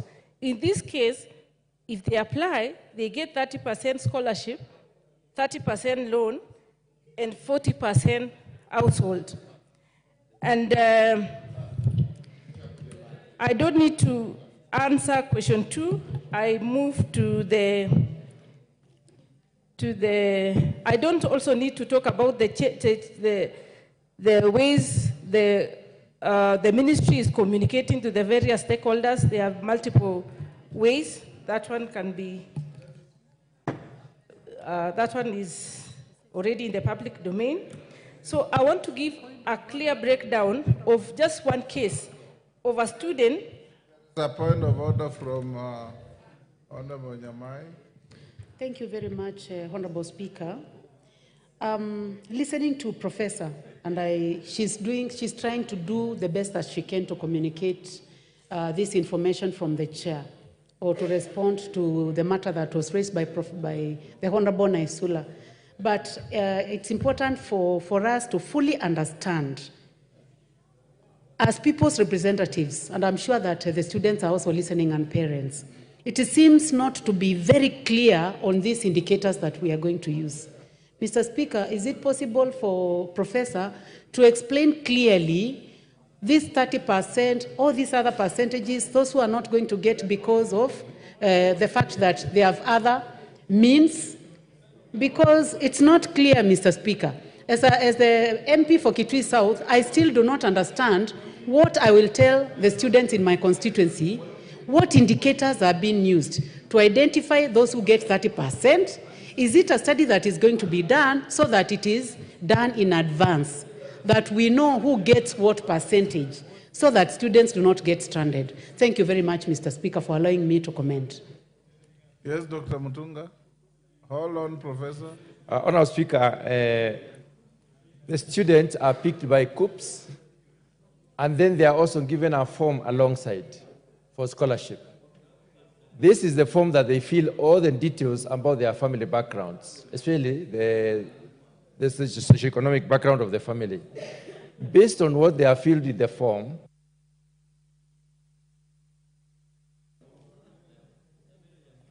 that criteria, the criteria the professor is discussing, is used to assess into which band they will be placed. When you are given 70% scholarship, it means if the fee is 150,000 a year, then you pay 30% of that fee. And then you also qualify for 20% as loan now. 30% is scholarship, and then 20% you are given as loan, which you can pay after you are employed, and then 10% is also given for the household, for the upkeep of the students. That's how this is interpreted. And the students need to know that. What is important is for them to fill the forms comprehensively and give the correct information so that they can be considered fairly. Thank you, Honourable Speaker. Honourable Speaker, thank you very much. This is a very, very, very important discussion we are having, because a lot of students have actually despaired. They are not even going to fill these forms. They are not working on it because the initial forms that they received scared them off university places. I know there was a circular by the secretary, the principal secretary, that they withdraw those forms. But you see, Honourable Speaker, those forms have not been withdrawn. And parents are really struggling to try to raise. I know parents in my constituency who are selling land and all that because this information has not been unpackaged to them. I have had an opportunity to organize for a fora where I brought all students and I brought help and I brought COOPs to talk to them. But you see, I couldn't reach to everybody. And yet, the deadline is on the 15th, which is, I think, Thursday. for filling those forms. And I would like to request the Minister of Education to extend this deadline so that we have more students apply. Actually, there are more students who have not applied than those who have applied because the information is not getting to the student. So, Honorable Speaker, probably you need to give a direction to the new Cabinet Secretary that has taken office to fast-track this issue. One, to extend the deadline, and two, to ensure that officers from HELP, officers from COOPS go up to the sub-county levels, get the students and the parents to be educated and they assisted in filling the forms so that we do not have any student disenfranchised because he didn't or did not get information. Honorable Speaker, this is important and I think your direction is needed. Why don't we let... thank you, Honorable Speaker. All these are very valid points. Hold on, Isula. Professor, how much time do you require to finish reading the statement? Honorable Speaker, just 5 minutes. Pardon? 5 minutes. 5 minutes. Let her finish, then you can... Honorable Speaker, Honorable Mutunga has aptly put it that the data generated in this, for these percentages emanates from the student himself or herself. And more so, the ministry already has a lot of data from students because when they are joining secondary schools, they have their birth certificates, they have the details of their parents, and even from the NHIF card, which was still underused the other time, there is a lot of data. The ministry can access a lot of data in order to determine exactly how much an individual or a student can get. However, in situations where a student's data is not ably captured, they can always appeal. They also have appellate processes in this, in case you don't get the money. Mr. Speaker, I just want to give an example of a student who is categorized as band 1. That is that one who is very vulnerable and requires government support at all costs. I will give a case of a student who has been selected to take medicine, and that one who has been selected to take Bachelor of Arts. And Mr. Speaker, there was a problem initially where the ministry was giving student letters which indicated a lot of money. Like our program for medicine, a student was getting a fee structure of 612,000. And it was not necessary for the ministry to give unnecessary information because I'm sure most of the members here who went to the university in the 80s and 70s, they were only, the letters they used to get from the university only indicated the amount the household is supposed to pay.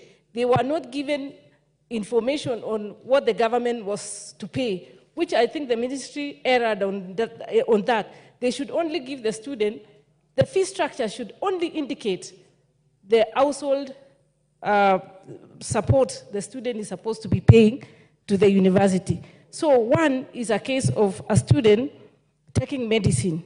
The program costs 612,000, Mr. Speaker. In this case, the student gets 70% scholarship, 20 and 25, that is 25% tuition. Sorry, the student gets 70% scholarship, tuition 25%, and in this case it translates to the 5% the household the student is going to take home is 30,000, sorry, the student is going to receive from the government as household, that is the money for upkeep, will be 30,600. But a student who is going to do Bachelor of Arts, let's take for BA. This student, the fee structure is supposed to indicate 122,400. This student is supposed to pay 85,000, is supposed to get 85,680 scholarship, is supposed to pay to get 30,600 loan, is supposed to get upkeep 60,000, and is supposed to pay only 6,100. So every student depending on the program you are going to take at the university, you will get your fee structure depending on the course, and your funding will depend on which information you fill in the form. So it's not a uniform amount. Every student will get information depending on the data which you have given. And the last question, not the last, the one which Honorable Naisola said I should maybe give was the issue of the letters, the fee structure on the admission letters. I think as a committee, we had communicated that to the ministry, and we had given them instructions that they withdraw the letters which they had been given prior, and issue them with new letters with indicating the fee structure which the student is supposed to be paying, not the entire amount where the government is supposed to be supporting the student. And Mr. Speaker, that is the end of my presentation. Naisola? Thank you, Mr. Speaker. I don't think Kenyans are in a position to still understand what is really going on with this higher education model. Having looked at the response, it's a good one, if it works or if it is implemented correctly. It happens also with anything new that is being introduced. But we have to be careful. And I want to ask my questions as such, because we can't joke with the education of our children. Many children will not report to school, to TVETs, universities, and colleges if this information is not clear. So my first question is this. It is clear that this is a generated information. You key in and it comes out. I'm asking, has the ministry tested that? Has it been fed? And what has come out of it? Has it been piloted? Yeah, in so many words. Has it been, I was trying to get the word. I wanted to ask, has this been piloted, and what has been the response so far from the pilot? The second thing is this: how will a child in the remote areas of Nyiro, in Samburu, Uko, remote, ensure that they apply and they get the information that they need using the online process? Lastly, the issue of the loan. What are the terms? Is it the normal help, or are there new terms with the loan? Because, you know, the government is giving a lot of money, including the upkeep and all that. So is that really, is it a loan, and what are the terms of it? And are children in private universities benefiting? Not the COOPS-taken children, but if I want to take my child to a private university, do I benefit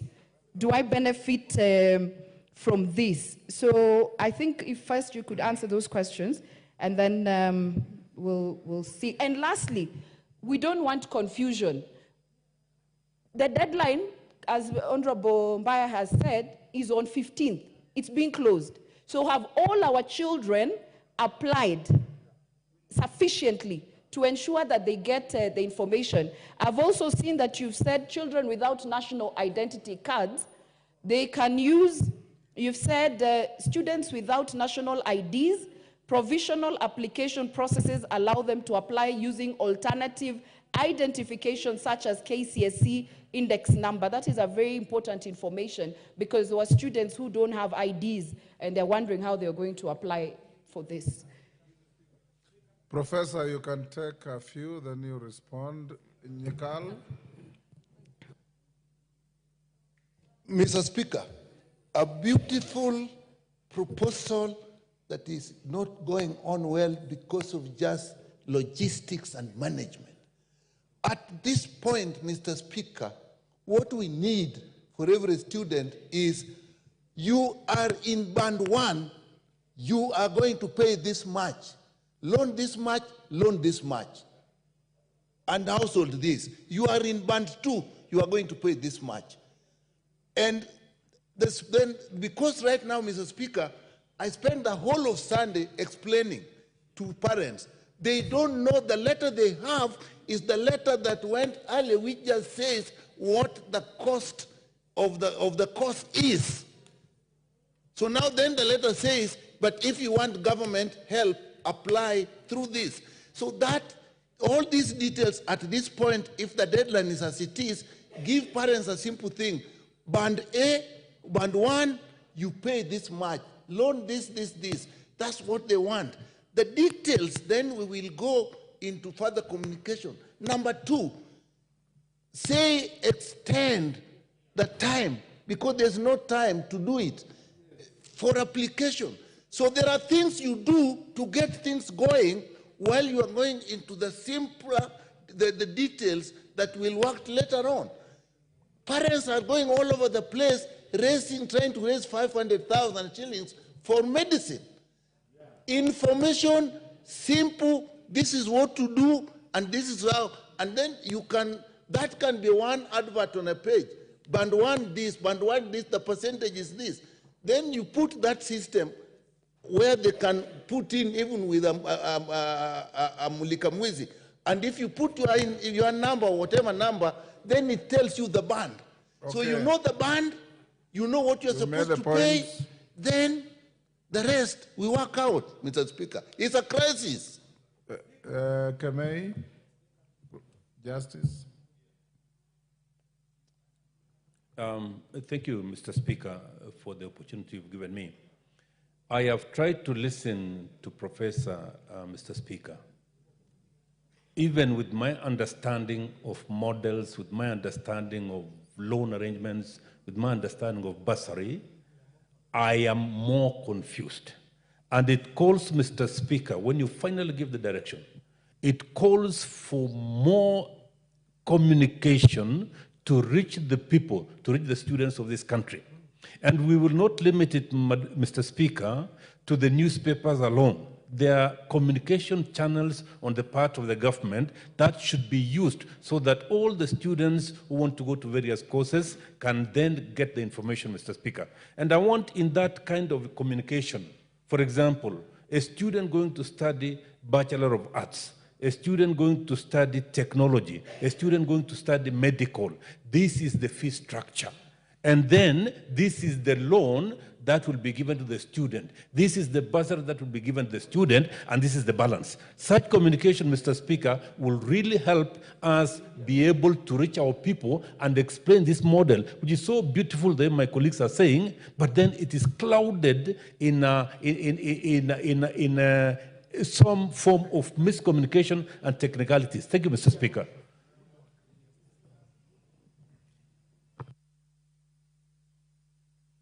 Thank you, Honorable Speaker. In your own area of a lot of mastery, the book is Enemy of the People. A brilliant man by the name Dr. Stockman has a good idea, but the local man does not know. He loses it and he loses it all. What we are dealing with is a situation where the ministry has info, seems to have a procedure, but the people don't know. Therefore, I'll be asking you, Honorable Speaker, I rushed in specifically for this. You can save this country and the students and the education of the new students who are going to the university by possibly helping the House resolve and make a ruling to the extent that the deadline be extended, because that will really help as the new minister, whom we can now invite, comes down to write a proper memo that will indicate how the fee structures are. I don't want to repeat what the other members have said, because what came out has already discouraged some learners from going to the university. Number 2, if the House, if you could make a ruling that again these students who are supposed to go to university, all of them go. Because last time when you were in such a situation, that was the resolve that was done, and it saved the situation. And then the rest of those issues will be done when they're already there, so that the ministry can have time to actually explain all these processes. When explained here, looks very good, but outside there, it's not communicated and it's not working. Parliament would have helped the entire education system for now. Thank you, Honorable Speaker. Can you take your seat? This is your baby. And your member has tried her best. From what she has given to the House, even an above average member is not following clearly. And this requires some different approach. Honorable Meli, I'll give you time tomorrow to come and inform the House at 2:30. One, whether there is a possibility of extending time beyond 15th, which is day after tomorrow.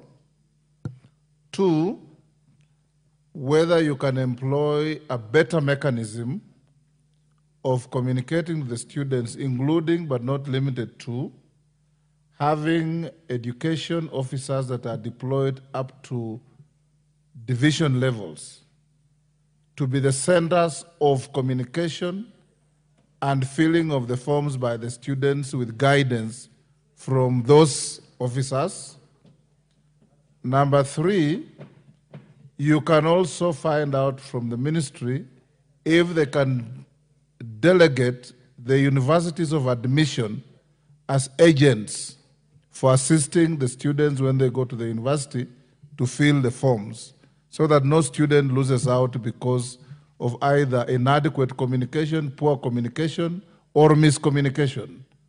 Because from what Professor Barto has read to the House, the statement is begging more questions than giving answers. And as the chair of the committee, I would advise you and direct you, get to the ministry this afternoon, and I'll give you an opportunity tomorrow at 2:30 to make a proper communication. I'm sure our concerns are the same. Let the chairman go and get information and come and give to the House, because listening to Naisula, the questioner, to Dr. Nyikal, to Justice Kemei, to Mboko Milemba, to Mutunga, to Nyamai, to Owen, the concern is simple. A good idea, inadequate communication. A good idea, poor communication. A good idea, there is no clear implementation process. That is how I am understanding this issue. So if we agree to that, let's not belabor the point. Let the chairman and those with issues, I'll give you time tomorrow, because we're already getting to 5. Yes.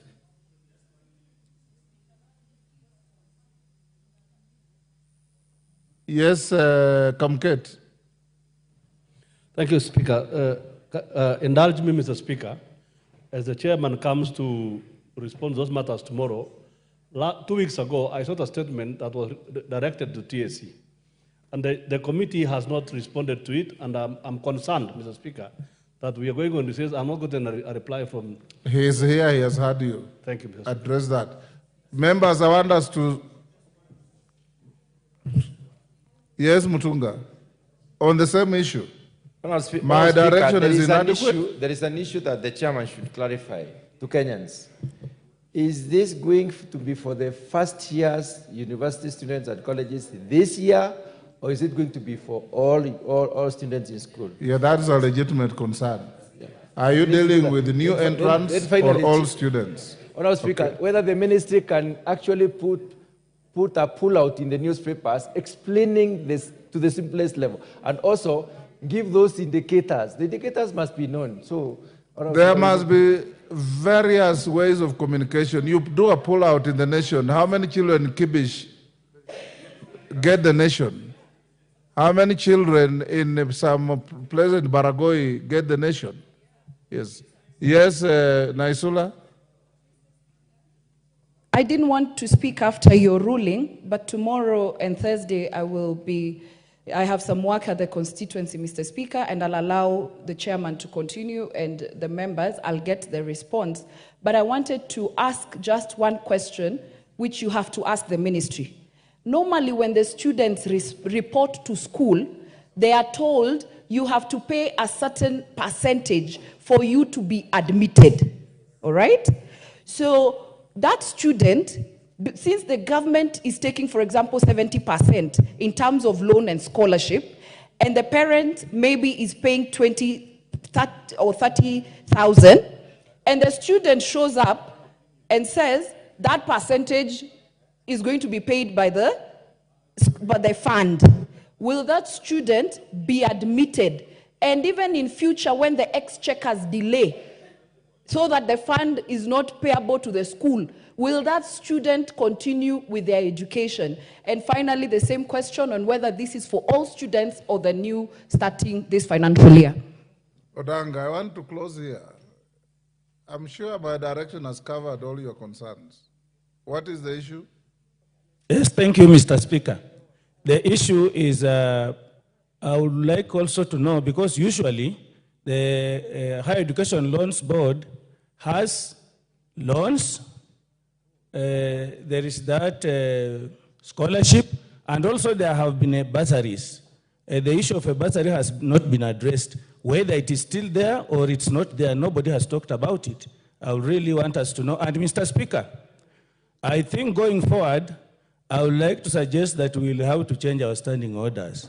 The issue of members of parliament responding to ourselves, I think, should not arise. Because when we ask, supplement, we already changed the standing orders. You can create, the minister will come here and answer questions. It is not the old system. I thought I heard Professor Barto say money disbursed will be part bursary or scholarship and part loan for the students depending on the categories. If you want to know how difficult it is to understand this, I understood Professor differently from what Dr. Nyikal said. From what she said, I got the impression that a medical student paying 600 will get 75 bursary, 20 loan, and then you are left with 10%, is it? We are left with about 5% that you will pay. So clear all these things mainly tomorrow. I'll give you adequate time. As your colleagues go on recess, including yourself, you must have clarity of mind to communicate with Kenyans on what needs to be done. Is that all right? Okay, so those of you with concerns, be here tomorrow 2:30 so that we can deal with that. Honorable members, I also promised you that those who are interested in celebrating our gallant athletes who have brought fame and glory to the country, I'll give you 30 minutes from now so that you can be able to speak to this. I'll start with KJ. And because I'm sure many of you will want to speak. KJ, I'm told you have no athlete, leave those with athletes. But I've given you space, 2 minutes each. Mr. Speaker, I thank you for the pole position. And I start first by congratulating the Kenya team. I know there has been a lot of things said about this team, especially about their performance this year. But I'd like to remind this House that they come back home as the #1 country, sporting country in Africa. And in the world, we are #2 in athletics. So, Mr. Speaker, the Kenya team has done very well. But for those of us who are bashing this team, we've got to remind ourselves that when you're sending a child to an examination, you make sure that they leave the house, a house that is in order. The situation that was in this country before the team left is akin to sending a child to sit an examination when they're coming from an abusive house. Mr. Speaker, our national psyche, our national conversation, our national narrative is at its worst, Mr. Speaker. So we would not have expected this team to perform at its best. Mr. Speaker, the team that represented us in Paris had greats. Faith Kipyegon has done what no athlete has ever done in history. She ought to be celebrated. But even as we are celebrating the medal holders, we've got to remember a man by the name Kipchoge. He has done so well in his career. This one race that he did not finish cannot define his career. And finally, Mr. Speaker, soon after the Olympics, there is normally the Special Olympics. And Mr. Speaker, we want to ask each and every person who profiled the Olympics to profile the Special Olympics in equal measure. That includes the national broadcaster. If KBC could sponsor, could air live the Olympics, then KBC ought to give equal coverage to the Special Olympics. Those two are Kenyans, those two are athletes, and those two are flying the national flag. Mr. Speaker, I thank you for this opportunity.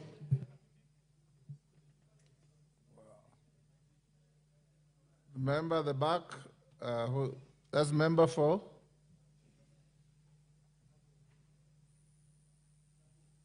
Member for Kiambu, yes, Mashua. Next to you. The mic next to you. 2 minutes. Thank you, Mr. Speaker. On the behalf of people of Kiambu, I would like to congratulate the Kenyan Olympic team. They did very well and made us all proud. And I can remember how people were cheering and watching on TV.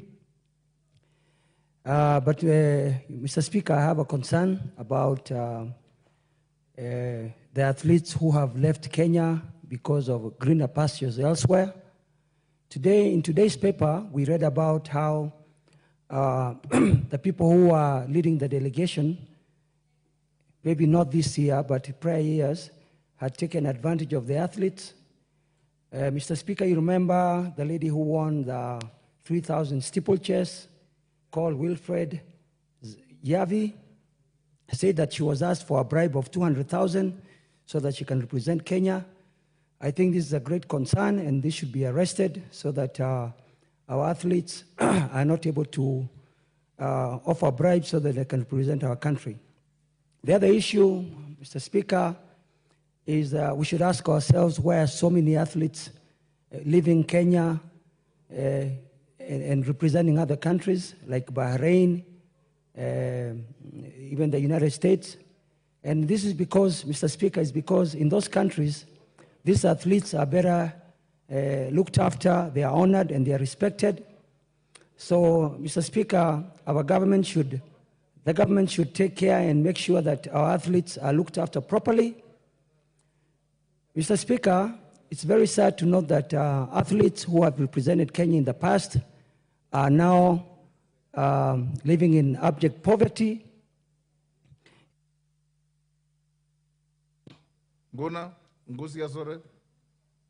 Thank you, Mr. Speaker, for giving me this opportunity. Mr. Speaker, I just want to congratulate our athletes for the exemplary performance they have done in just concluded Olympics. And notably, Mr. Speaker, Faith Kipyegon, who actually broke the Olympic record and at the same time did what no human being actually has ever done, men and women. Congratulations to that wonderful lady, Mr. Speaker.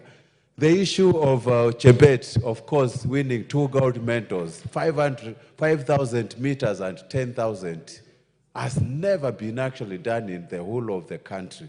And Mr. Speaker, I just want to congratulate them for that performance. On the other issue, Mr. Speaker, I would like to thank my second home, Greece, which gave the World Olympics. Everybody knows Olympics started in Greece. And I would like to take this opportunity to appreciate them for giving the world these Olympics. The other issue, Mr. Speaker, we noted, Kenya participated only in athletics. And all the mentors, 11 of them, are coming from athletics disciplines.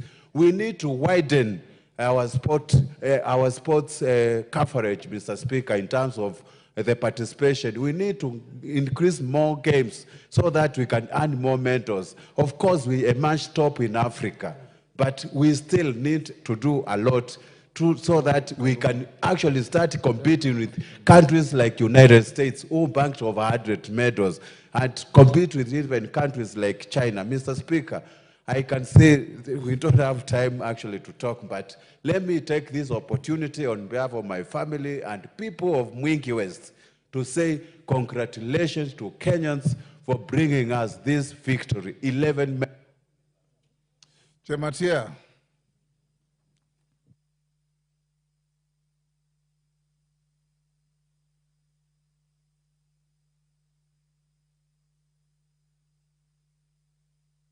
Chematia, the mic.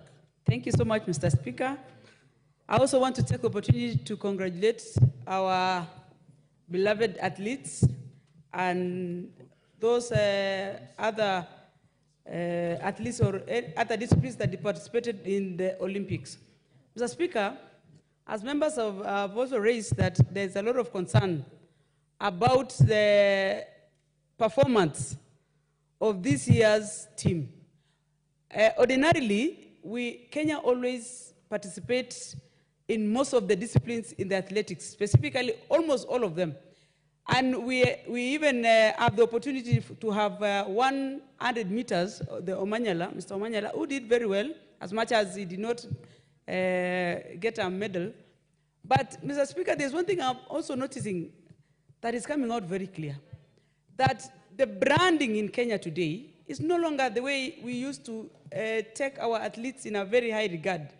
I was expecting the news, the televisions should be giving a lot of coverage on Faith Kipyegon, for instance, in the exemplary performance that he has given this country, and taking actually to the extent of winning the gold medal and going, breaking a own world record. If you look at that, the world news in the athletics world gave Faith Kipyegon a qualification of Usain Bolt. And that means Kenya is so much blessed. And that way we need to celebrate her so much. We should be even giving her a lot of incentives. We should, as a government of the day, probably should be even rewarding her and many of them that have participated. And that way we will intensify and incentivize most of the athletes. The Honorable Pukose, Robert. Thank you, Honorable Speaker, for allowing me to congratulate our athletes. Honorable Speaker, I want to congratulate Faith Kipyegon together with Chebet, and of utmost, my constituent, Ronald Kwemoy, who managed to get silver in the 5,000. Also, my neighbor, my neighbor Wanyonyi from Saboti, who also managed to get gold in the 800 meters. You know, Mount Elgon is the origin of the champions. So, and you can see even on the Ugandan side, we had Cheptegei getting gold in the 10,000 meters. So I want to also congratulate my neighbor, and Cheptegei happens to be also my uncle. So I think he did well for Ugandans, and that is good. And you know, myself and Honorable Undo here, we come from the border, so we have relatives on either side. I think that is very commendable. On the flip side of it, Honorable Speaker, is that in the next Olympics, the work for CS Kipchumba Murkomen is cut out, because he must be able to widen the scope. And I saw comments which he made that he has noted that issue, and we hope that he will be able to act under the new dispensation to make sure that we present athletes in almost all games. We should have athletes in, and you know, our neighbors, the Turkanas, the Pokots, they are very good in spear throwing. So we should have in the next champions, we should have spears, those who are throwing spears, short boot, other games. Even The Honorable Wanjiku Muya. Thank you, Honorable Speaker. I first start to congratulate the Office of the Speaker for giving the House this moment to celebrate our athletes. Thank you very much. Honorable Speaker, I congratulate Honorable Faith and the team, even our own Kipchoge, even if it was difficult. And Honorable Speaker, I want to put the record straight to say that shortly after, the Paralympic Games will start on 28th. Just to correct my brother, Honorable KJ, is not Special Olympic, it is Paralympic. Paralympic is for physically disabled athletes. Special Olympic is for intellectual disabled. And Deaf Olympia is for the deaf category. Honorable Speaker, we want to tell the KBC to buy enough rights to show the athletes of Paralympic with equal measure, just like they did for the others. To Honorable Murkomen, this is your first assignment. We want you to show, just like you stood with the others, we do not want to repeat the Ababuna Mwamba scenario of last year, where he was not able to support the Special Olympic. Support the Paralympic athletes, be with them, let KBC show the Kenyans the talents that we have in those other categories. To all our athletes, thank you and congratulations. Thank you. The Honorable Dr. Phyllis Bato. Thank you, Mr. Speaker, for giving me this opportunity. I would want to join my colleagues and on behalf of my people of Moiben to congratulate our athletes for their sterling performance in Paris. They were number 7. They took us to be position 17 in the world and to be the top in Africa. That is not a mean achievement. Mr. Speaker, particularly I want to congratulate Beatrice Chebet and Wanyonyi for the medals. And I also want to say that it was good that the decision to deny Faith Kipyegon the bronze was rescinded. Otherwise, we would have gone to occupy Ethiopia because she had been pushed away by an Ethiopian. Mr. Speaker, every gold they received, or every medal they received, sparked a lot of excitement. They kept us glued on our TVs for 19 good days, and we were very excited, and every opportunity gave us a chance to see what was happening in Paris. And we hope that the coming activities, my colleagues are referring us to a Special Olympics, we will do much better. And to Murkomen, we wish him the best in this new assignment of taking over the sports docket, and we know he will do a commendable job. Thank you, Mr. Speaker. The Honorable Francis Ige.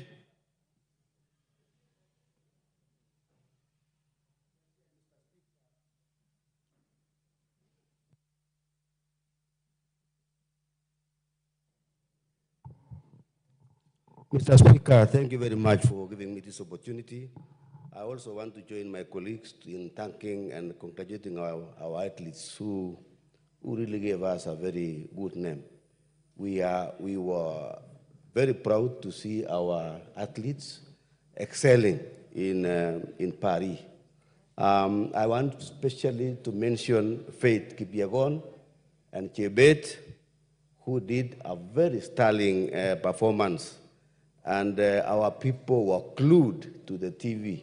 Myself, I watched throughout, and I saw our athletes were doing extremely well. Mr. Speaker, I think it's high time. I know we can do better than this. This I know. And I think we need to prepare our athletes better than we did last time. And I want to thank Honorable Murkomen for making a very strong statement in Paris, because he said it is time we diversify, that we can do better in other games which are available, because we cannot continue. You remember now, Mr. Speaker, the 10,000 meters, which we have always been doing, and the steeplechase is now gone to other people. So it's high time we change, we diversify, so that we can be able to have more medals in these areas. Mr. Speaker, I want to thank Wamanyala. Wamanyala was trying 100 meters. I know he can do it better next year. Wanyonyi did extremely well, and we thank them. Mr. Speaker, we need to award and reward these athletes who have made this country proud. And I know we must give them a national. The Honorable Justice Kemei. Thank you, Mr. Speaker, for giving me the opportunity to also congratulate our athletes. Mr. Speaker, the performance I in thought Paris... this side is for footballers, not athletes. Mr. Speaker... But we are coming this way. Mr. Speaker, the performance in Paris was splendid. And I want to join you, Mr. Speaker, and members of Parliament and the entire country in congratulating our sportsmen and sportswomen. We must not forget, Mr. Speaker, the people behind, the coaches, the people who spend so much time in the training camp to prepare these athletes. Part of that training team, Mr. Speaker, includes my own brother, Japhet Kemei. And I want to give him congratulations for what he has done, not only for the people of Kericho, but also for this country. And finally, Mr. Speaker, Beatrice Chebet, for winning us 2 gold medals. We, the people of Kericho, are so proud of you. For Faith Kibiego, for achieving what no human being has ever achieved, we congratulate you. For Wanyonyi, who is 20 years old and managed to beat a rope of Canada, we congratulate you. We congratulate all of them. And finally, Mr. Speaker, Mr. Murkomen, the minister, there are areas in which we've done extremely well in the past. But there is now a challenge from America, there's a challenge from Ethiopia, there's a challenge from other countries. Please focus on steeplechase, please focus on middle distances like 1,500, and as you have said yourself, go to other areas in which this nation has not been doing well. Congratulations, Kenya, and congratulations, my elder brother, Japhet Kemei. Thank you. Honorable Julius Meli. Thank you, Mr. Speaker. Mr. Speaker, I rise to really give congratulations and a lot of adulations for the Olympic team. The Olympic team this time, having won a total of 12 gold medals. This one is a real honor to this country. What the country needs, and I think the athletes have shown, from 1957 in Mexico, 68, all the way up to now in Paris. Mr. Speaker, if there is any good name Kenya has earned, it is from the athletes. And I want the government and the ministry to put a lot of emphasis. Kenya has been a powerhouse in long and middle distances, which we are slowly losing to our neighbors, Uganda, Ethiopia, and even emerging powerhouses like those in South Africa, and even Canada, and even the US. We really need to invest in this, Mr. Speaker. And more particularly, we need to motivate the athletes. You'll realize that the winners, even in Bahrain, some of them will get a lot of motivation in terms of houses, cars, cash awards. Kenya needs to know that even those people, some Kenyans win, even in other parts of the world. If we are able to bring our Kenyans here, motivate them, and they all run for our country, we are actually going to lead. Even the US and other Western countries cannot beat us. So in this case, we want to really inspire the young and make sure that the athletics fraternity is recognized and is motivated, and the young know that they'll earn a living out of it. I support, and I want to say congratulations, athletes.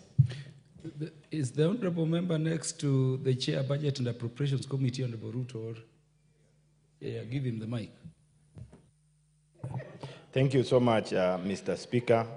I also rise to allow our athletes who have actually demonstrated the capacity that they can lift the flag of this nation and the name of our nation. I want to single out the beautiful ladies of Kenya who actually put us to the map of the world. Not to forget one man, Wanyonyi. Mr. Speaker, you need to know the story of that young man. He was a herdsman in a village called Kosirai, and that family had favor in him. They took over him as a child, took him to school, gave him an opportunity. Today, he's running with the quality of Kenya. It demonstrates to us that we can be good Kenyans and support the destitute in a society, and we give them a second chance. That is a story that I really wanted to say. Lastly, Mr. Speaker, because of time, is also now to call upon the Athletics Kenya and Federation. We've had a lot of issues here every now and then, especially surrounding elections. It is time we need to look at it, because if you look at the behavior and the performance, much the ladies did us favor by winning. We had a lot of challenges on our specific track events like 3,000 steeplejaces that Kenya has been winning every now and then. But slowly, we are drifting. It shows there's a problem somewhere, either in the selection or in the process of training and identifying the team. And all goes together zeros to the leadership. Mr. Speaker, I want to call upon that the government side, the new CS, Honorable Murkomen, should begin now to sit down and look at the Federation of Athletics Kenya. We cannot afford to lose what it has been known for Kenya for a long time. That has been our brand. Now other countries are coming in. 800 again, women and men. We are seeing other countries like America. They are shifting from their short races. Now they're coming to long races where Kenya has been doing well. The fact that we did well, we came out the first one in Africa, but we saw losing on the critical areas of our performance that has been known for us. Thank you so much, Mr. Speaker. Honorable Ferdinand Wanyonyi.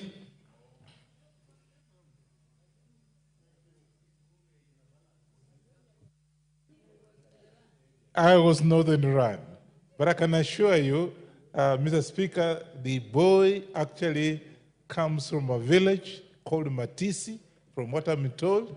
I didn't know the boy, in KO Ward, and therefore I want to take this opportunity to congratulate the whole team.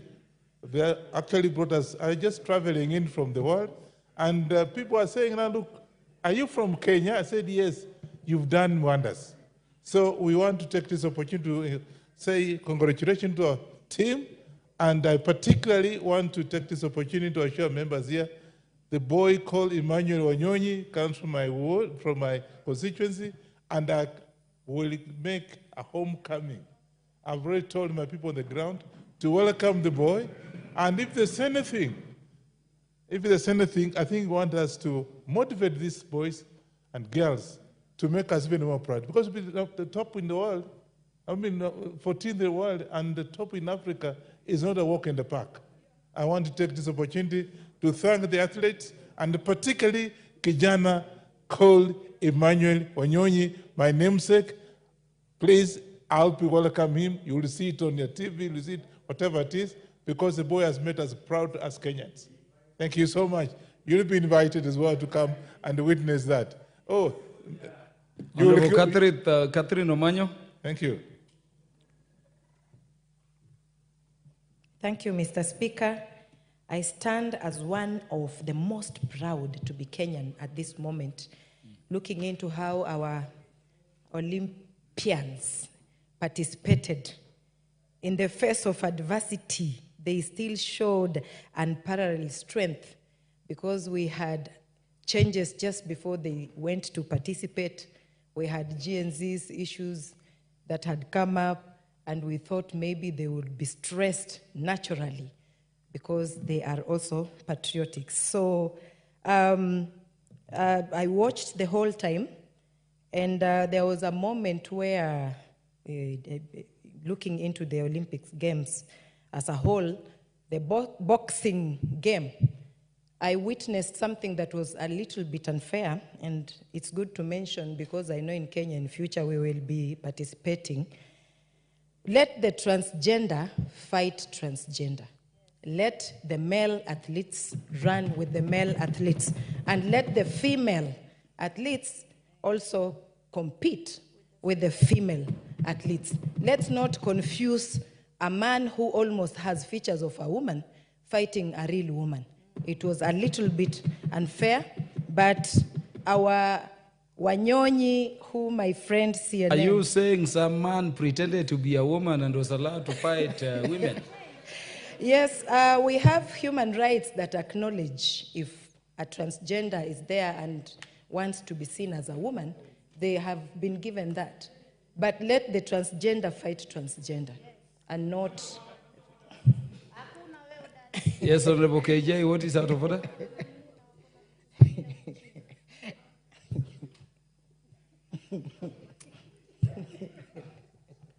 Mr. Speaker, it is the standing orders of this House that dictate that each member should be accountable for the veracity of the statements they make. And Mr. Speaker, the honorable member being a first-time member, you might also want to tell them what the rules dictate about when another member stands on a point of order, because she doesn't seem to be understanding, to be knowing what happened. Just sit a bit, the Honorable Manyo. Mr. Speaker, the Honorable Catherine Omanyo should be responsible for the veracity of the statements she made. And she's making these statements in relation to a boxer who is from a country called Algeria. This boxer happens to be a lady. The committee did everything that it needs to do to verify that this woman is indeed a woman. And so she should not in any way be referred to as a transgender or anything else, because all that needs to be done... Honorable KJ, the Honorable Catherine Omanyo neither named nor identified anybody. All she said is that as a matter of principle, men should fight men and women should fight women. Yes, so I get you, Honorable Catherine Omanyo, wind up. Thank you, Mr. Speaker, no, you are not debating again. Thank you, Mr. Speaker, for protecting me. I want to come back to acknowledge that actually our athletes, when there, how they fly, how they run, how they talk, it just says that Kenya is above. And anything that tries to bring us down as a nation, they should see how our sprinters do it. We are above. Actually, the world should keep watching. Thank you, Mr. Speaker. Honorable Wilberforce Oundo and then Honorable Jared Okello last. Members, we have other businesses to transact. Thank you, Honorable Speaker. Let me also join my fellow Kenyans for congratulating the 11 who brought us medals. Let's also congratulate all the other members of the entourage who accompanied the entire team to Paris for the Olympic Games. Honorable Speaker, it's worth noting, and I want to echo on the sentiments of my colleagues, that we are starting to lose our traditional points of strength, Honorable Speaker. We have done from eternity very well in some races, which we are starting to lose out, Honorable Speaker. And that could either explain 2 or 3 things. One, either archaic coaching styles, or there's unfair selection of athletes who are going to compete in these games. Honorable Speaker, I also want to make this point very clear, that our athletes are our best global ambassadors. Wherever they are, they depict what Kenya ought to be and what Kenya is. Unfortunately, Honorable Speaker, at the end of their running career, at the end of when they are no longer competing, we don't seem to see them, we don't seem to hear them. They disappear into oblivion. Honorable Speaker, I want to urge Athletics Kenya, invest in these athletes in terms of communication, so they can become brand ambassadors, they can become advertisers for various products in the world. And for you to do that, you must be a good communicator. With those few remarks, Honorable Speaker, I congratulate the team. Honorable Jared Okello. I thank you very much, Honorable Speaker. Honorable Speaker, I do 800 meters and a walking race for Bunge Athletics, and that feeds into the passion that I have for athletics, Honorable Speaker. Honorable Speaker, I watched the entire athletic session in Paris, Honorable Speaker. And at one time I was very disappointed when our numbers was intermittent between the 30s and 40s. And our last minute ditch by our athletes on long races, Honorable Speaker, rekindled my ecstasy. And as a matter of fact, at the end, we were very proud of what our country can do. Honorable Speaker, we need incentives for those who participate in these games and bring medals to this country. We need also academies, because Wanyonyi, who did 800 meters, together with a lady called Yavi, who has since moved to Bahrain, are testaments that indeed we can run beyond Rift Valley. And therefore, if we have academies strewn all over our country, Honorable Speaker, we can nurture more talents in that regard. Honorable Speaker, one fundamental thing that we also need to invest in, some of these athletes come from very humble background. They get these dollars, but because they lack the capacity to put them into productive use, some of them just burn these monies out, and at the end, even attempt to commit suicide. How do we then ensure that at the end we have counselors and business gurus who can take them through investment programs, Honorable Speaker, so that these monies are not taken to waste?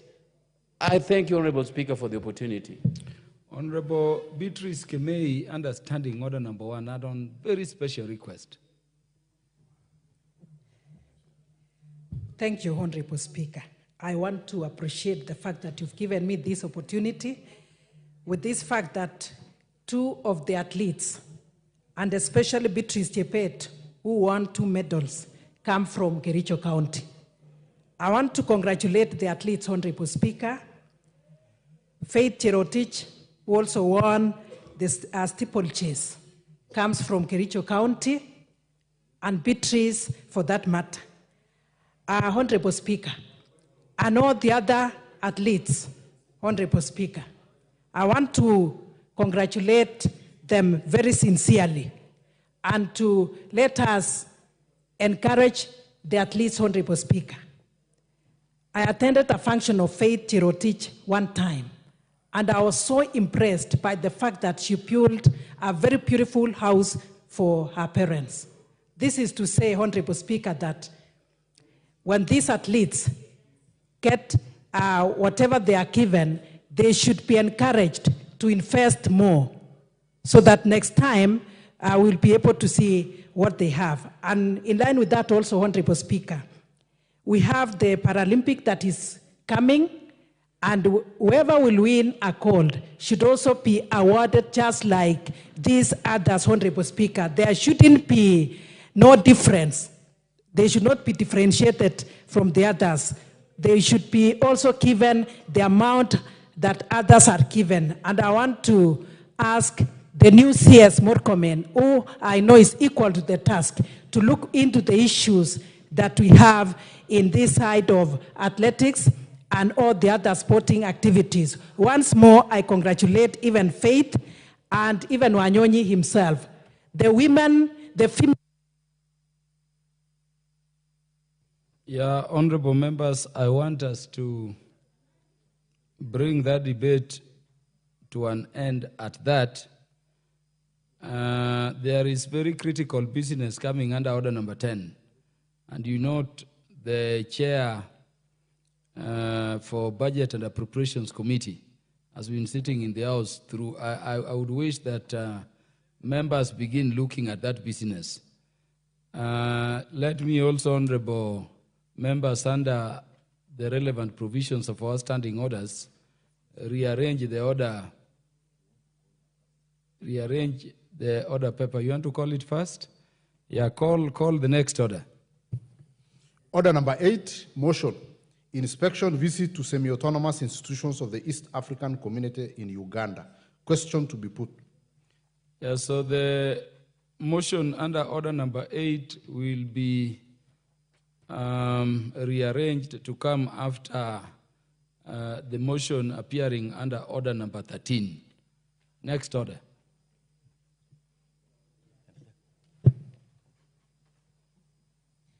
Order number 9, the Medical Social Workers Bill, National Assembly Bill number 22 of 2024, first reading. A bill for an act of parliament to make provisions for training, registration, and licensing of medical social workers, to regulate their practice, to provide for establishment, power, and functions of medical social workers, council, and for connected purposes. Next order. Order number 10, the County Government's Additional Allocations Bill, Senate Bill number 19 of 2024, second reading. Honorable members, I hope you are attentive to this particular motion. This is a major one. Could the chairperson, Budget and Appropriations Committee, FP Ndidi Nyoro, now move? Thank you. Thank you. Thank you very much, Honorable Speaker. And I thank you very much for giving us a chance to move this motion. Honorable Speaker, I wish to move that the County Government's Additional Allocations Bill, that is Senate Bill number 19 of 2024, be now read for the second time. Honorable Speaker, I just wish to bring forth to members is in line with what we've been doing for the last few weeks. After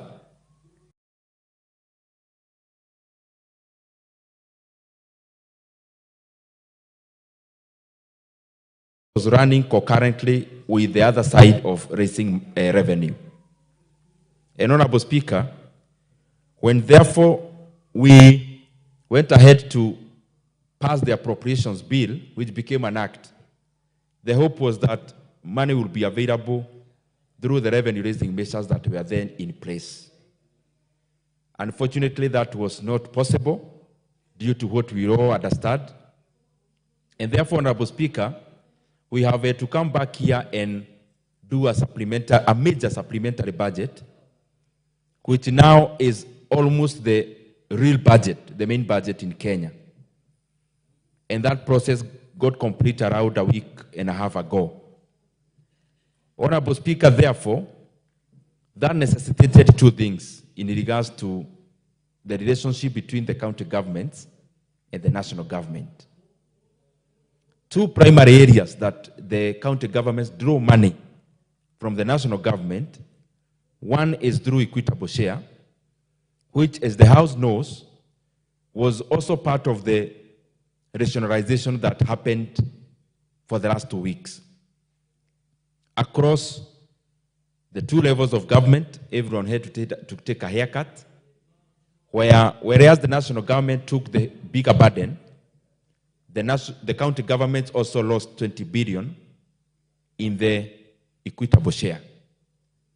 And therefore, the figures that we appropriated indicated as equitable share, part of it, Honorable Speaker, which is over 33 billion, was part of the carryovers from last financial year. And therefore, the actual amount for this current year in equitable share is 380 billion. That's one area. The second area that the county government gets money from the national government is through what we are doing today, Honorable Speaker, through the County Government Additional Allocation Bill. We call it SIGA. Honorable Speaker, this happens because of these reasons.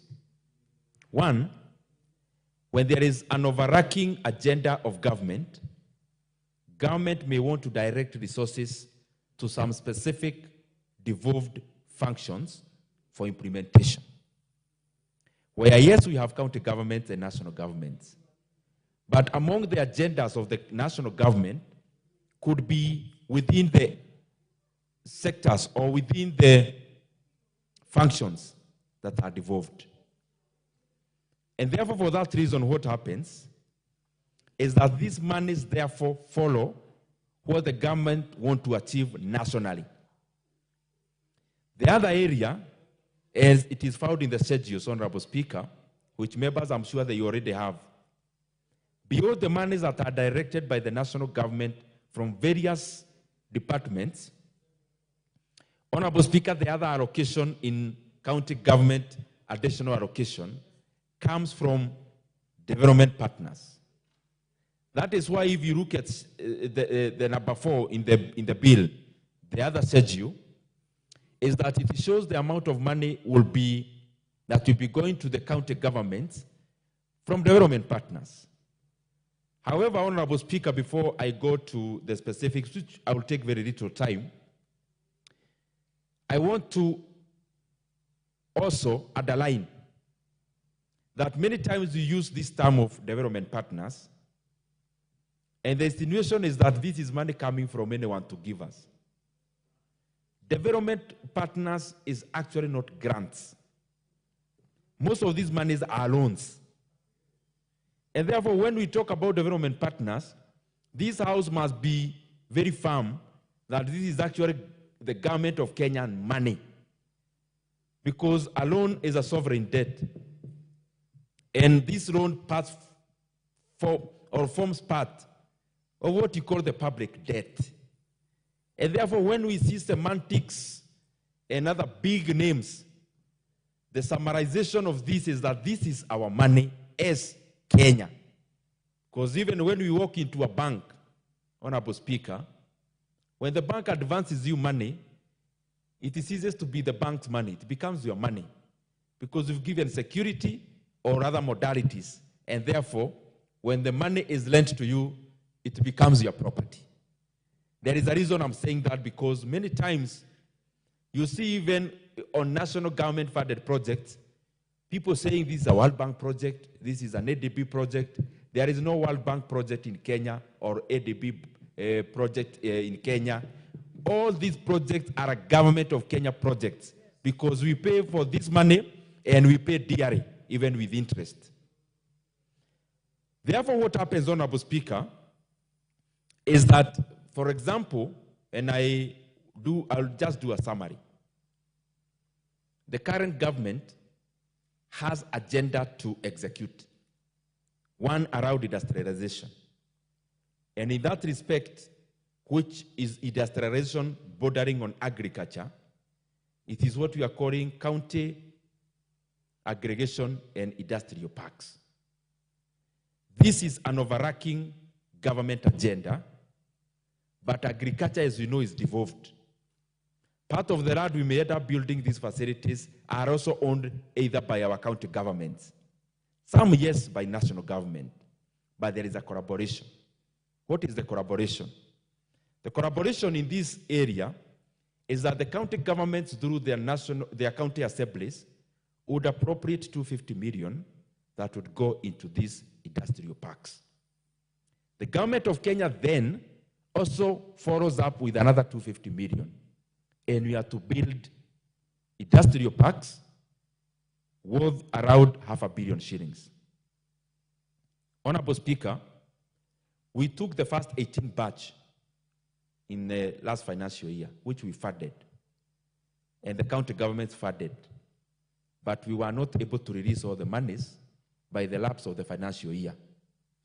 So the proposal that was there from the bill that we are debating today was that we were to pick another 12 to be funded this financial year. Honorable Speaker, the Budget and Appropriations Committee thought it is not prudent to do that, because we cannot go ahead to appropriate money for new projects when we have projects that are halfway funded for the previous 18. So the wisdom of the committee, as it is in the report, was that we first finish the 18 so that Kenyans can get utility out of them.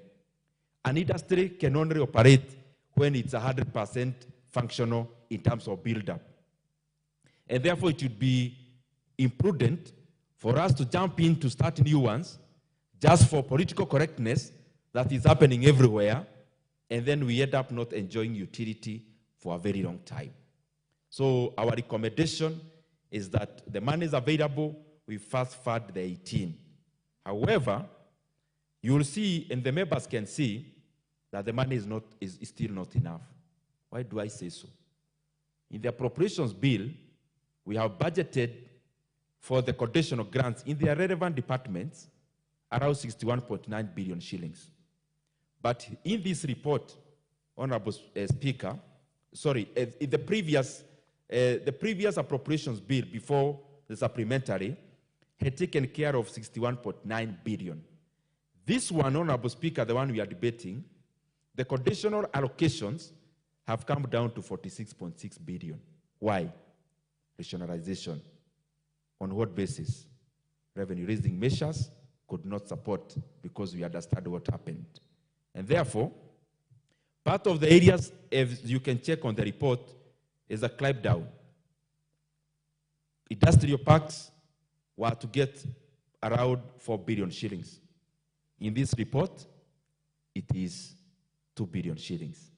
But it will go to the 18 that have already started. Second, there is a universal health coverage program, which is having human capital and also equipment. The government, through the ministry, has bought the equipment which are needed by the community health promoters. This is also a joint program where all the health promoters are to get a stipend of 5,000 shillings. However, because this is an overarching government agenda, the government is not throwing this burden to the county governments. and therefore it is sharing equally, 50-50 basis, where the county governments are to pay 2,500 or 2,500 to the promoter, and the national government 2,500. The essence is that this money should be sent to the county governments for them to pay, other than one person receiving 2 sets of salaries. But that money is part of the allocations that we are debating today. However, also, this money has been slashed a little bit, and therefore we may need to top up in the ensuing supplementaries so that we cover. This is a revolutionary thing, Honorable Speaker. It is covering over 103,000 Kenyans who are health promoters in our various localities. Honorable Speaker, the other thing, there has been an allocation which is conditional to counties for the building of headquarters for 5 counties that previously did not have buildings in their district headquarters. Counties are the ones, districts are the ones that mostly became counties. There are some, like Tharaka-Nithi, like Isiolo, and 3 more that never had buildings that they could inherit to become offices. So at that time, in the wisdom of government, the government was to pay around 300 million approximately to help these counties, actually to a tune of 1.8 billion, to assist the 5 counties get headquarters. We have gone the long haul, provided around 800 million so far. Some was to be provided this financial year. Unfortunately, as members, they can see in the report, it has not been possible because of rationalization. Some are in different areas of completion in terms of level. We hope that will be funded as we proceed. Honorable Speaker, there is one issue that we have to look at as a house. The issue of fines and the issue of royalties. Fines accrue how? When somebody goes to court in various counties and therefore you are fined out of what I would call county laws. Monies that should actually go to counties because you have contravened laws that are county in nature. Therefore, Honorable Speaker, the fines collected by our judiciary are monies or revenues for those specific counties. However, over the years, this money has not been able to be pushed into the counties. And even in this financial year, it will just appear in paper.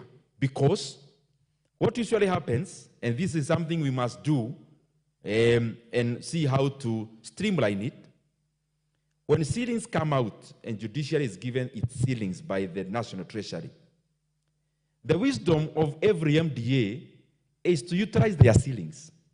And therefore, they never reserve any space within their ceiling to have the monies for fines input there so that the monies can therefore ultimately go into the counties. And therefore, that money then still hangs around the consolidated fund because these monies go to the consolidated fund. Royalties. A county like Kwale, this financial year is supposed to get over 740 million shillings in royalties, of course, out of base titanium.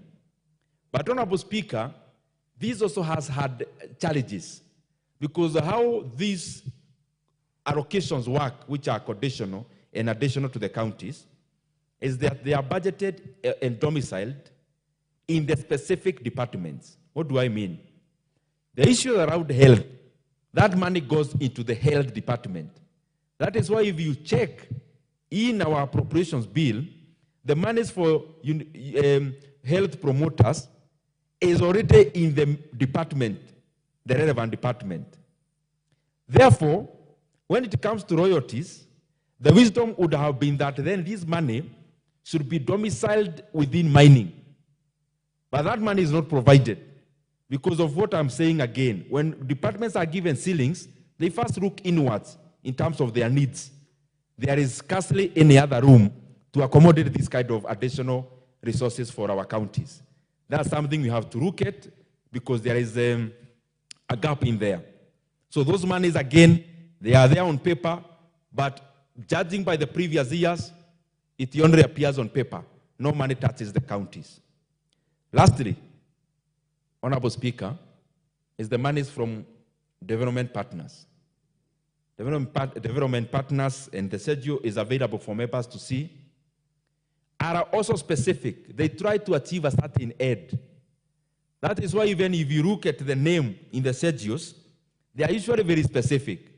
Whether it is about settlements like KISIP, whether it's about health, whether it's about like FROCA. FROCA is around climate issues and support and interventions to the projects. When development partners are advancing these monies, they are also looking at a certain aid. And even if you are borrowing, much of it is concessionally and therefore cheap. They have conditions that yes, you are giving you this money, but this money is to achieve this and this and this. And therefore, Honorable Speaker, that forms part of the additional resources that will be appropriating through this bill today. These monies had also included one more figure, which members are aware of. The last 3 years, the CGAA, County Government Additional Allocation, had included 10 billion for RMLF. The wisdom of this House, as we are doing the appropriation bill, is that the maintenance of roads through KERA should be a preserve of the Constituency Roads Committee. And that is what we have affirmed in the committee. That money has remained in the Constituency Roads Committees. We have had a chat with the Council of Governors. They also seem to align that it will be impossible to do otherwise, especially in this House, and members are aware of what that means. Honorable Speaker, therefore, I would just call upon members to look at the report. There is a clear information there. If you want to know how much money your county is getting from whichever source, it is in there, and it is important for us to peruse even as we give our contributions. Otherwise, I want to thank all the members of this House and also the members of the Budget and Appropriations Committee. We've been meeting over this, deliberated to reach where we are today. And Honorable Speaker, I wish to move and request the Chairman of the ICT and Innovation, the Honorable KJ Carey, member for Dagoretti South, to second this motion. The Honorable John Kiaria. Mr. Speaker, I thank you. And allow me to also thank and really congratulate the chair of the Budget and Appropriations Committee, and also thank and congratulate the committee that he chairs. Mr. Speaker, the prevailing situation in the country has made this committee work very hard. And it might be lost to some members, but the truth is that because of what is happening in this country, this committee has been forced to burn the midnight oil, and for no extra commendation or extra glory, they have burnt that midnight oil and have represented report after report, even as we continue to manage our budgets and find on how we shall be able to resource projects in this coming year. Mr. Speaker, it's not lost to any of us how we got here. We know the situation of the finance bill and where it ended up and how we got to reviewing some of these reports. Mr. Speaker, as I second, I'd like to say that I stand to support that this bill be approved by Parliament with the requisite amendments. Mr. Speaker, if we do as the committee has recommended, we shall be doing a number of things. One, we shall be very well starting our country towards the journey of industrialization. This investment in county parks is very well informed by the bottom-up economic transformation agenda that seeks to move this country into a middle-income country. And the efforts that are being put are deliberate efforts. Mr. Speaker, we know of countries like Singapore, countries that stopped at some point and said that they have to change the way they do things. This is exactly what the bottom-up economic transformation agenda has done. Drawn up value chains intentionally, and agriculture happens to be one of those value chains. That we as a country are no longer taking agriculture just as farming. We want our people to go and farm, yes. But after farming, we do not want our products to go to market raw.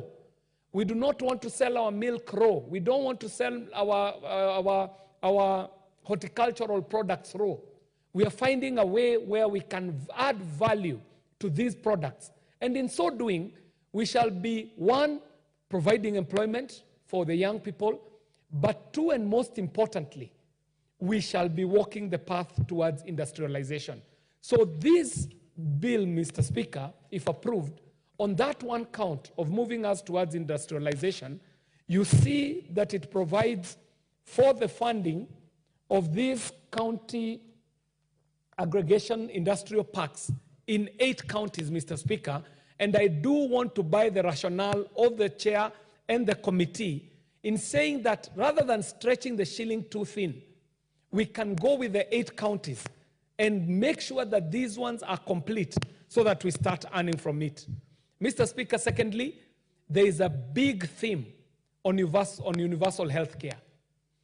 As we develop the capital projects, the infrastructure-heavy projects, we are reminded that our biggest investment should be in people. And the health of our people is critical, Mr. Speaker. And so this journey of moving towards universal health care is a place that I'm excited that we're investing in. Mr. Speaker, the building of the county headquarters, as the chair said, the 42 Moi districts, most of them are the ones that became counties. Some of them are new, some of them are nascent, some of them may be old but never got headquarters. And so this bill seeks towards resourcing for these county headquarters. The final point I would like to make, Mr. Speaker, is that even as we take money to the counties, the monies that we took to the counties, 380 billion Kenya shillings of it in equitable share. And this money that we are bringing in now with the government additional allocations bill, we ought to say to the counties that they need to rethink the county economy. And one easy way of rethinking county economies is appreciating that a county is such a small entity in economic terms. So much so that a county standing on its own might not be a going concern. There might be a need for our counties to start moving towards economic blocks, or regional economic blocks. I do remember in 2013, the governor of Nyeri, Governor Gakuru, had mooted some amazing ideas on how to bring about county economic blocks. And this is critical, Mr. Speaker, because that one governor, and God rest his soul in peace, is one of the people who are behind Vision 2030. And when he was elected governor, he realized that his government in Nyeri is such a small economic entity that it might not be able to do what he intends to do in his vision. And he was calling upon the 11 counties in the Mount Kenya region to form an economic bloc that would be a viable entity, an entity that would even be able to sit across the table with even some of our development partners. But today, even a county like Nairobi, big as we imagine it is not a viable economic entity that would sit across the table with our bilateral partners on a bilateral conversation, because what we see to be county revenue here is negligible compared to the whole scheme of things. So, Mr. Speaker, the point I would like to make is that even as we resource these counties from the national, from our monies, Mr. Speaker, we should be calling upon counties to reimagine how they approach the county economics, and economic blocks would be one of those things. So, Mr. Speaker, as has been moved by the chair, it is now incumbent upon counties to take up this so that they can spur development in their counties, and they need to also check what is provided for in the bottom-up economic transformation agenda so that what they are doing is in line with what the national government is doing, and so that there is no competition in carrying up some of these projects, and also that there is no duplication of roles. Mr. Speaker, this bill does provide for the conditional allocations as financed from the national government in the first schedule. In the second schedule, it does provide for what is coming from the roads maintenance fuel levy. And in the third schedule, there is that which is coming for court fines. And finally, the royalties that are coming from mining and other natural resources is what is carried in this bill. Mr. Speaker, that said, I would like to second. Thank you very much.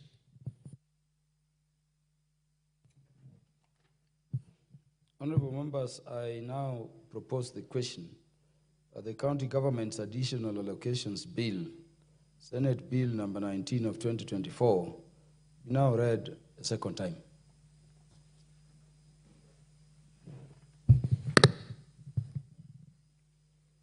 The Honorable Gideon Ochanda, the MP for Bondo, you want to speak to this?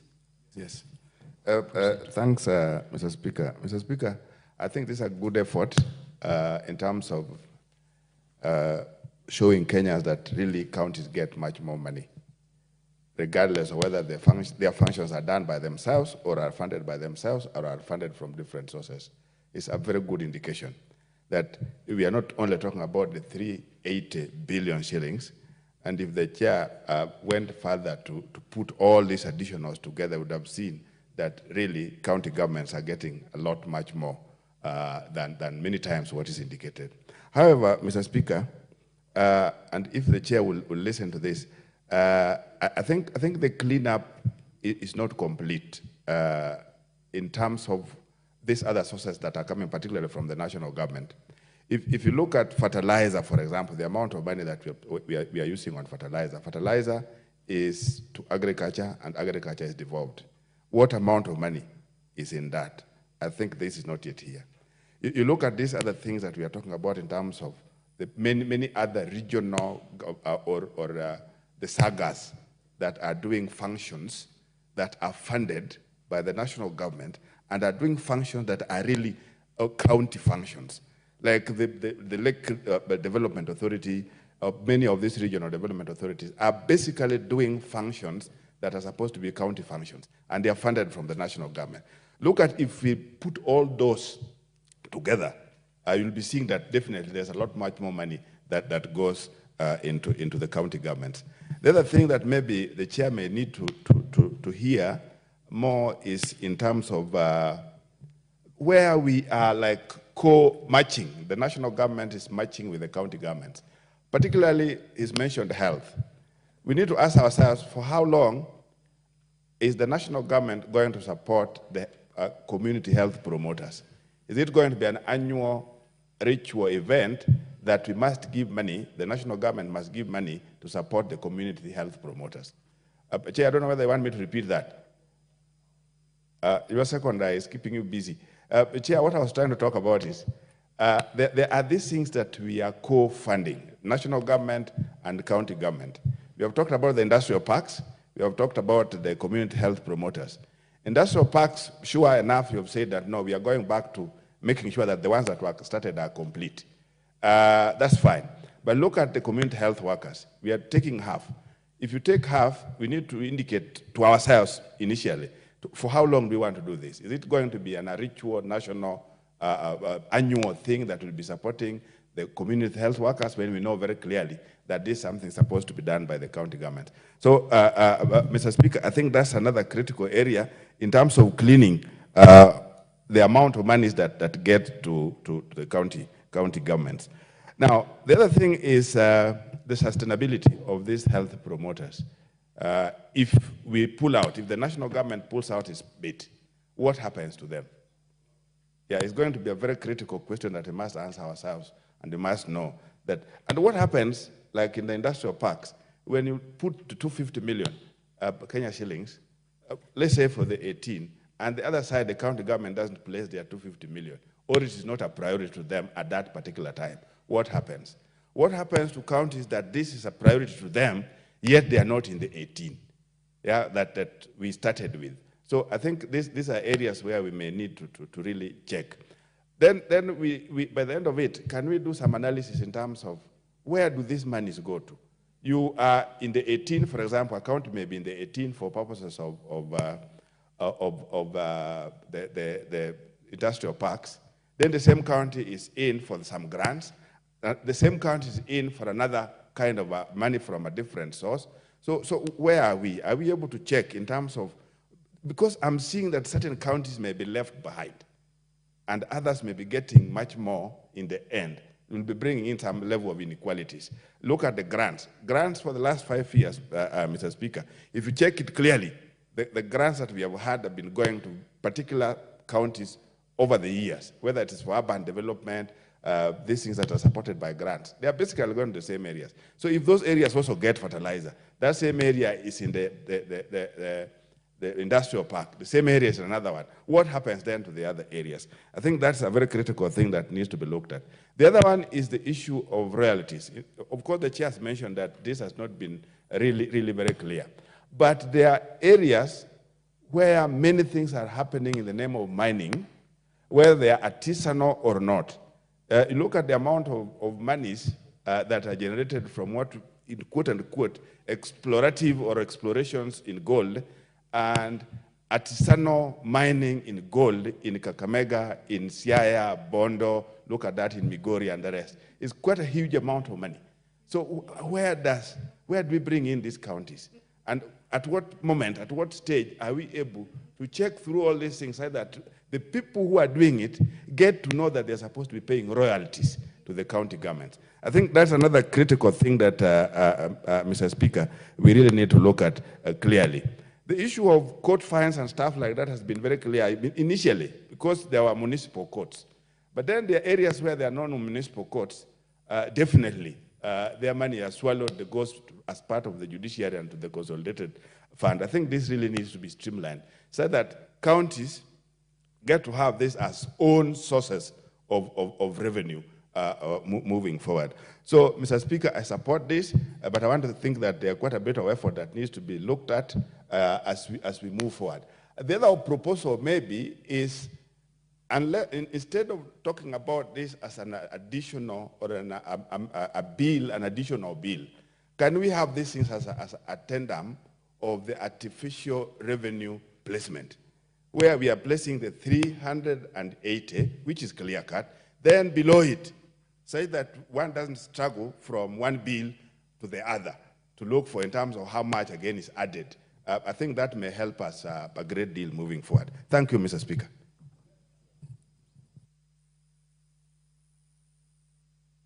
The Honorable Joseph Oyula, MP for Butula. I'm intentionally choosing people to speak to this one. Thank you, Mr. Speaker, for this opportunity to also add my voice to this bill. Mr. Speaker, I want to start by congratulating the Budget Chair and his team for carefully bringing up some of these bills to the House. It is important that these are carefully looked at and approved by this House. Mr. Speaker, once a project is started, it must be properly financed and completed. So the financing of the county parks is important. Those who started in the last financial year and have not completed, it's important that their monies are released so that they complete the exercise, so that the wananchi around those parks can gain, particularly where projects are going to be introduced, industrial projects, which will promote the employment in the area It's important because we in Busia, we have one park. So everybody has been asking, when are we starting to gain from this park? So that is a very good move for the budget committee to ensure that all these parks are funded to their finality. Mr. Speaker, as to the health side, the health workers, they have been suffering for a very long time. And this move, Mr. Speaker, is really going to motivate them. They have a lot of work. They move from household to household. But my fear, Mr. Speaker, is one. The chair indicated that they are going to be paid 5,000 shillings each. The county government contributing 2,500 and the national government 2,500. Mr. Speaker, to me, I think that the government is committing an offense because the minimum wage is not 5,000. So you can't pay others the minimum wage and you bring those who are doing a very important job at only 5,000 shillings. I would ask the budget chair and his team to look at that area in the future. Let us start, yes, but it should not be 5,000 because the movement that these men and women cover from one village to another is long, and they spend a lot of their time with the families that need their help.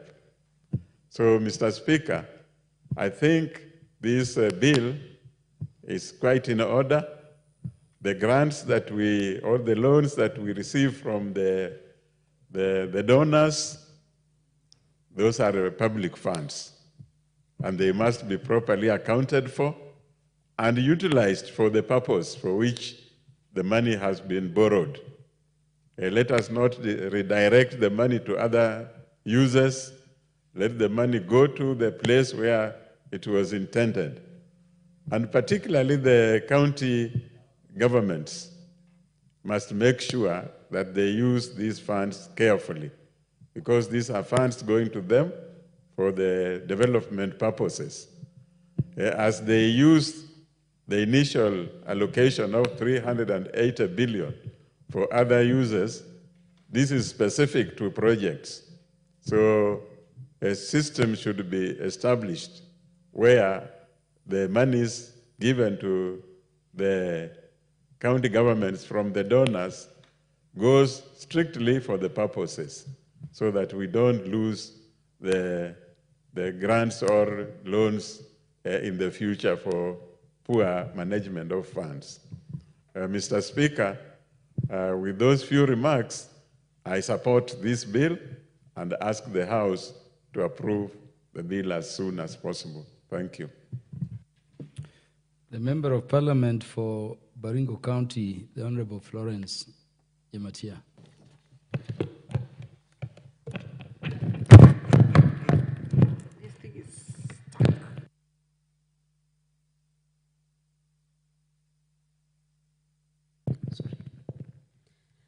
Thank you so much, Mr. Speaker. I'm sorry for the microphone. I think it was just bent down here. First of all, I want to declare that I'm a member of this committee. And this is a bill that I think as a country today, we are living in a very precedented times. And this bill is coming at a time when we want to look at every coin and see the value of it. Even as we discuss this allocation, Mr. Speaker, I also want to speak to the issues that is stipulated in this bill. And I want to talk about the community health promoters. This is one of the noble ideas that this government of Kenya Kwanza is implementing. And if you look at it, Mr. Speaker, it is through these community health promoters that the community is going to be taken care of specifically on matters health. Initially, people would feel sick first, very sick, and to the extent that when they arrive at the hospital, they just get admitted because their health was not, there was no diagnosis or there were any interaction of any community health worker before they arrive at the hospital. But then these community health workers plays a very crucial role, and I want to say that it is one of the very noble agendas that this government has put before Kenyans.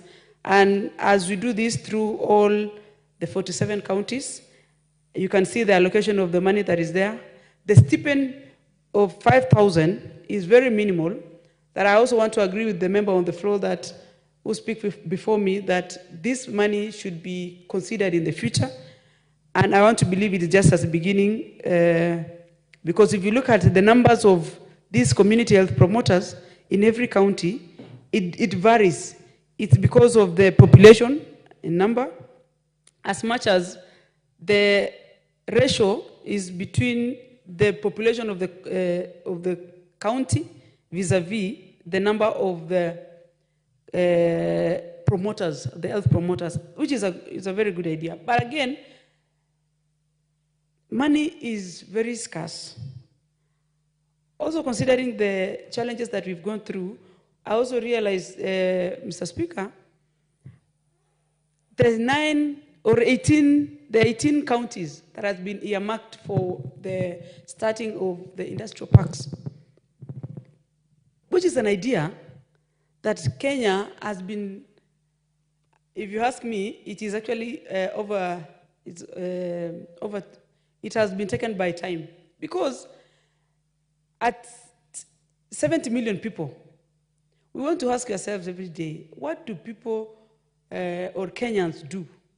Because after churning most of our graduates from school and all the skills, these are the areas that we should be exposing them, specifically on skill-based students or our young people who have just finished schools or people who have interacted with TVETs, so that this industrial parks is going to give us the opportunity to employ most of our youth and most of the skilled members of the society. For instance, if you ask me, in this paper we don't have Baringo, which I come from, but in Baringo we had earmarked areas to do with livestock production, specifically on hide and skin, meat production, creating an abattoirs. We also have areas of horticulture. But until and when this idea is generated right from the bottom, the people should own the process so that we are able to implement these industrial parks. Otherwise, this, if we don't take care of it, Mr. Speaker, might end up being one of the biggest challenge in terms of white elephants. Because if you realize, we are building these industrial parks. I saw one PS for trade and investment, Mr. Abubakar, in Busia last week. He was launching and commissioning a very nice industrial park in Busia County with His Excellency Mr. Otoma. And if you look at it, I want to believe these parks have been, the people of the Busia have been given opportunity to interact with the aggregation of this park. Otherwise, if we will continue just launching and identifying these parks and we don't take in and understand that this should be a project that is supposed to be culminating right from the grassroots, then we might end up not achieving what we are intending to do. Another thing, Mr. Speaker, on both areas, we want to look at how or whether the county government are able to deliver this, or is it going to be domiciled fully on the national level so that we don't, because we want the monies that is allocated to these projects to have value. For the first time, we want to have functional factories in Kenya. We want to have projects that is completed, so that when so that we don't just start these projects and these industrial parks and just leave them hanging all over the place, while Kenyans have already lost money. On also issues of the community health workers, promoters, the county government, sometimes, I think, Mr. Speaker, if you ask me, we did a very big mistake when we created devolved governments through the Constitution of 2010, and more so allowing governors to be elected. There should be a provision that we should have allowed governors in this country not to be an elective seat, and probably given it as a appointment, so that we have governors who have experience to lead these counties. If you look at it today, we have a lot of challenges because the governors that have been elected, most of them, specifically first and second county governments, and even now, most of them have no capacity to manage resources of the counties. To the extent that even the amenities of the counties that was there before is no longer there, is no longer functioning. And another problem I think we did through the Constitution is even to devolve sectors like health sectors. If devolving health sector in this country has caused problems. The Honorable Omboko Mulemba, it's on a point of order. Thank you. Oh, Honorable Speaker, not really to interrupt the Speaker who has been on the floor, but I don't want it to go unnoticed that the statements we do place in this House can really influence the populace of Kenya. The history of counties and even county deputies all over the world since the time of the French Revolution and creation of counties has been through elections. Is it in order for a member to imagine that any person who is elected cannot be a performing governor? Yet, even in America. Thank you, Honorable Speaker. Yeah, the Honorable Florence Jematia. Thank you so much, Mr. Speaker. As much as I would... The Honorable Florence Jematia, do you want information? Information from Honorable Lilian Kogo. Yeah, proceed. Thank you so much. Thank you, Honorable Speaker, for allowing me and the Honorable Jematian to give extra information, and I want to appreciate your brilliance. And the extra information I want to give you is that what you are saying is the truth and nothing but the truth. Honorable Florence Jematia, your truthfulness has been appreciated and given back to you as information. Proceed. Thank you so much. And probably I would ask for at least 2 minutes, Mr. Speaker. Why I am saying that is because we have interacted with most of the problems in the counties. And if you look at it keenly, it is not about that Kenyans are not able to, not lack resources, but it's through the mismanagement of the resources. For instance, Ministry of Health or health sector in the counties, it is dead. And today, a whole mother can walk, a pregnant mother going to deliver in a hospital, walks into that place and he cannot even find a painkiller. If it is unless we empower community health workers or promoters so that they are able to even take care of most of the populace. In this scenario, Mr. Speaker, we will have a real conversation as a country through the county management, because even if you have the best leader in the national level and you have the mismanagement going on in the counties, Mr. Speaker, there's nothing this country is going to achieve in the future. And most likely we might lose this country in terms of poverty levels, in terms of disparity in the society, because the poverty levels in this country is because, in the country today, is because as much as we are channeling a lot of money to the counties, unless you have a good manager to manage those resources, look at the money that we are giving to the counties today. And Every time you look at it, even the Senate have a role to give us as they oversight the counties, to give us reasons why the counties are always deteriorating. We have overstretching and a lot of pending bills that is accrued in the counties. We sometimes you don't know who is going to pay this money. And we cannot just bury our heads as members of parliament. This is a house that is a representation, and it is our duty to converse.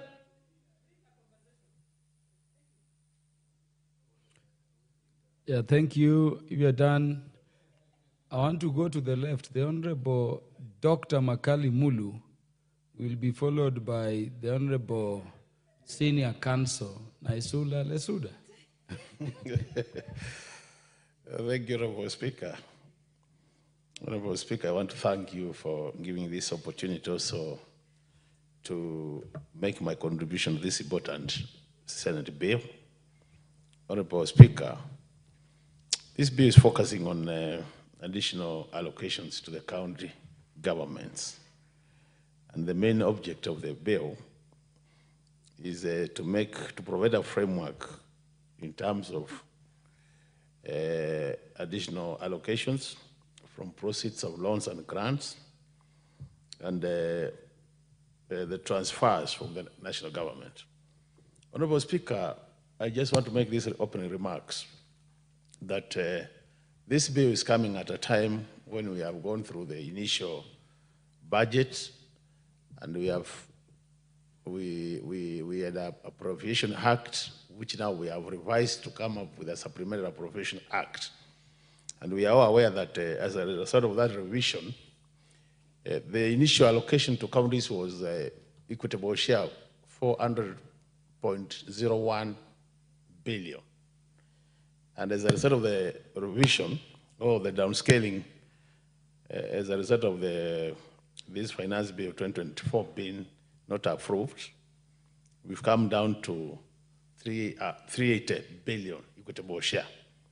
So, having said that, Honorable Speaker, you realize even the issue of additional resources, there has been a bit of also scaling down for some areas. And since we have approved the Supplementary Appropriation Act 2024, Honorable Speaker, automatically you realize some of the proposals in this bill will have also to be amended downwards. What am I saying? I'm saying the bill as it is what we are debating, but Honorable Speaker will have no choice but to also amend some of the sections and more so the schedules so that we get the figures aligned to the already approved Supplementary Appropriation Act 2024. Honorable Speaker, let me just give a number of examples. If you look at the issue of count aggregation industrial parks, the schedules show that we are expected to provide for 18 counties, and each of the counties is supposed to be given about 250 million, and the expectation is that the counties will also allocate 250 million from their resources to make it 500 million and then do the parks. But if you look at the budget which has been approved through the Supplementary Act, Honorable Speaker, it is obvious that the money allocated there will not be able to finance that particular item to 18 counties. So it means there will be, to some extent, Honorable Speaker, scaling down of those figures. We might scale the number or we might scale the figures, the amounts. And I don't think we have a way out because the Supplementary Act is already out. The other matter, Honorable Speaker, is the issue of the construction of county headquarters. You realize, Honorable Speaker, from the schedules, there was a provision for 5 counties to get some money. And this is Isiolo, Lamu, Narok, Isiolo, Lamu. Then you also have Tana River, Tharaka Nithi, and there was also, those 4 had been given allocations. You realize, Honorable Speaker, in the Supplementary Act 2024, that figure has been reduced to 0. So it means actually this, unless now another supplementary comes, as we are debating this bill, there is no allocation for those 4 county headquarters, meaning then this schedule will also have to be revised we have to amend this schedule so that it reflects the reality on the ground. The other issue, Honorable Speaker, is you raise a source of money which is being provided for the community health promoters. The initial planning was that each government will give allocation of 2,500 and the counties will give 2,500. Looking at what we have done at the supplementary level, Honorable Speaker, the amount given cannot cater for all the community health promoters, which means to some extent, we have to look at the necessary amendments so that we also factor that in. Because unless we do that, Honorable Speaker, then we will not be really helping the counties by having figures which cannot be financed from the Appropriation Act. The other matter which I want to comment, Honorable Speaker, there is the issue of the court fines and the transfer of money through to the museums, Honorable Speaker. The funds are provided for, if you look at the schedules, but Honorable Speaker, I would want to observe that despite these funds being the schedule, currently as we are discussing here, Honorable Speaker, we don't have a framework in terms of how to get the money from the consolidated fund to the respective counties. And unless that framework is in place, we'll continue budgeting for this money and the money will not be able to go to the counties. So, Honorable Speaker, what am I saying? I'm saying as we even as a house, as we proceed with the debating and trying to come up with this law, it is important that then Treasury comes up with a clear framework so that once this bill becomes an act of Parliament, the money, the proceeds from court fines and proceeds from mineral royalties, Honorable Speaker, can be able now to be sent to the counties. Honorable Speaker, by doing this, we'll be encouraging counties which have minerals which are already not exploited to be proactive and exploit them because they'll be able to get these royalties. Honorable Speaker, I would want to observe that a county like Kitui County, where I come from, Honorable Speaker, is a very rich county in terms of minerals. But if you look at the amount we are getting as Kitui, which is about 114,000, Honorable Speaker, this is a drop in the sea. Kitui should be getting billions of shillings. But we can only, my governor and the team can be more proactive if this framework was there so that they know the money, even the 114,000 is already released to them. And once they test that 114K, they will realize that exploiting more minerals will actually bring more money to the counties. In that case, then we can have more resources to implement our programs. So that's another area, Honorable Speaker, I wanted just to say Treasury needs to come up very quickly and come up with that framework so that once we get the money, then, Honorable Speaker, we are able to send them to the counties. The other issue is the issue of grants and loans, Honorable Speaker. You know, Honorable Speaker, if you look at these schedules, a lot of money is being given by our development partners to support the counties, either through loans or through grants. And one thing we must realize, Honorable Speaker, is unless the signing of the necessary agreements or the relevant agreements between the counties and some of the development partners is fast-tracked by Treasury also, there is likely to be a likely delay in terms of implementation. So this should be a concurrent kind of process, Honorable Speaker, so that even as we go through this bill, Treasury is also initiating the process of ensuring that once the bill becomes an act of Parliament, then counties are facilitated to access this money. Honorable Speaker, is very bad when you see that we are, as a country, are all complaining of having no resources, but then some of our development partners have given us grants, and we are not able, Honorable Speaker, to access those grants, just basically because some simple documents have not been signed to make them access the money. So this area of loans and grants, Honorable Speaker, is an area, as a budget committee, have also made observation that is an area which is very slow moving in terms of utilization of the resources. And I think this is an area, Honorable Speaker, as a house, we need to really seriously oversight this area so that any money given by development partners, we use that money. Because once we get into those commitments, and from my other committee, Honorable Speaker, Public Debt and Privatization, we've realized that the government is paying a lot of commitment fee for loans which have been signed for, and we are not drawing the resources. So this is an area, Honorable Speaker, I thought I should be able to comment on, so that at the end of the day, Honorable Speaker, we have a smooth way of implementing our projects as a result of getting resources in a timely manner. The other matter, Honorable Speaker, which is critical is the issue of the on-resource revenue. You know, as a result of counties getting some of these additional resources, I don't think counties are doing enough to maximize or to optimize on source revenue. And I think counties need to think of a way of optimizing their own source revenue so that they supplement the resources from the national government. That will help them in two ways. One way will be they will have more resources to implement programs, and also they have more resources to pay for their pending bills. In that case, they will be able to do much better, and the complaints coming from governors not doing the right thing can actually start now being minimized. And the Honorable Speaker, if they do that, and I think one of the ways which has proved to be quite effective is digitization of the way they collect their money. If they digitize those processes, they like to collect more money. So with those many remarks, Honorable Speaker, I support the bill, but I think we'll be amending some sections before we finalize this bill so that by the time it's approved, we have factored. Honorable Naisula Lesuda. Thank you, Mr. Speaker. And earlier, you mentioned that I'm senior counsel, and I was seeing Honorable Njeri looking at me, wondering when I became a senior counsel.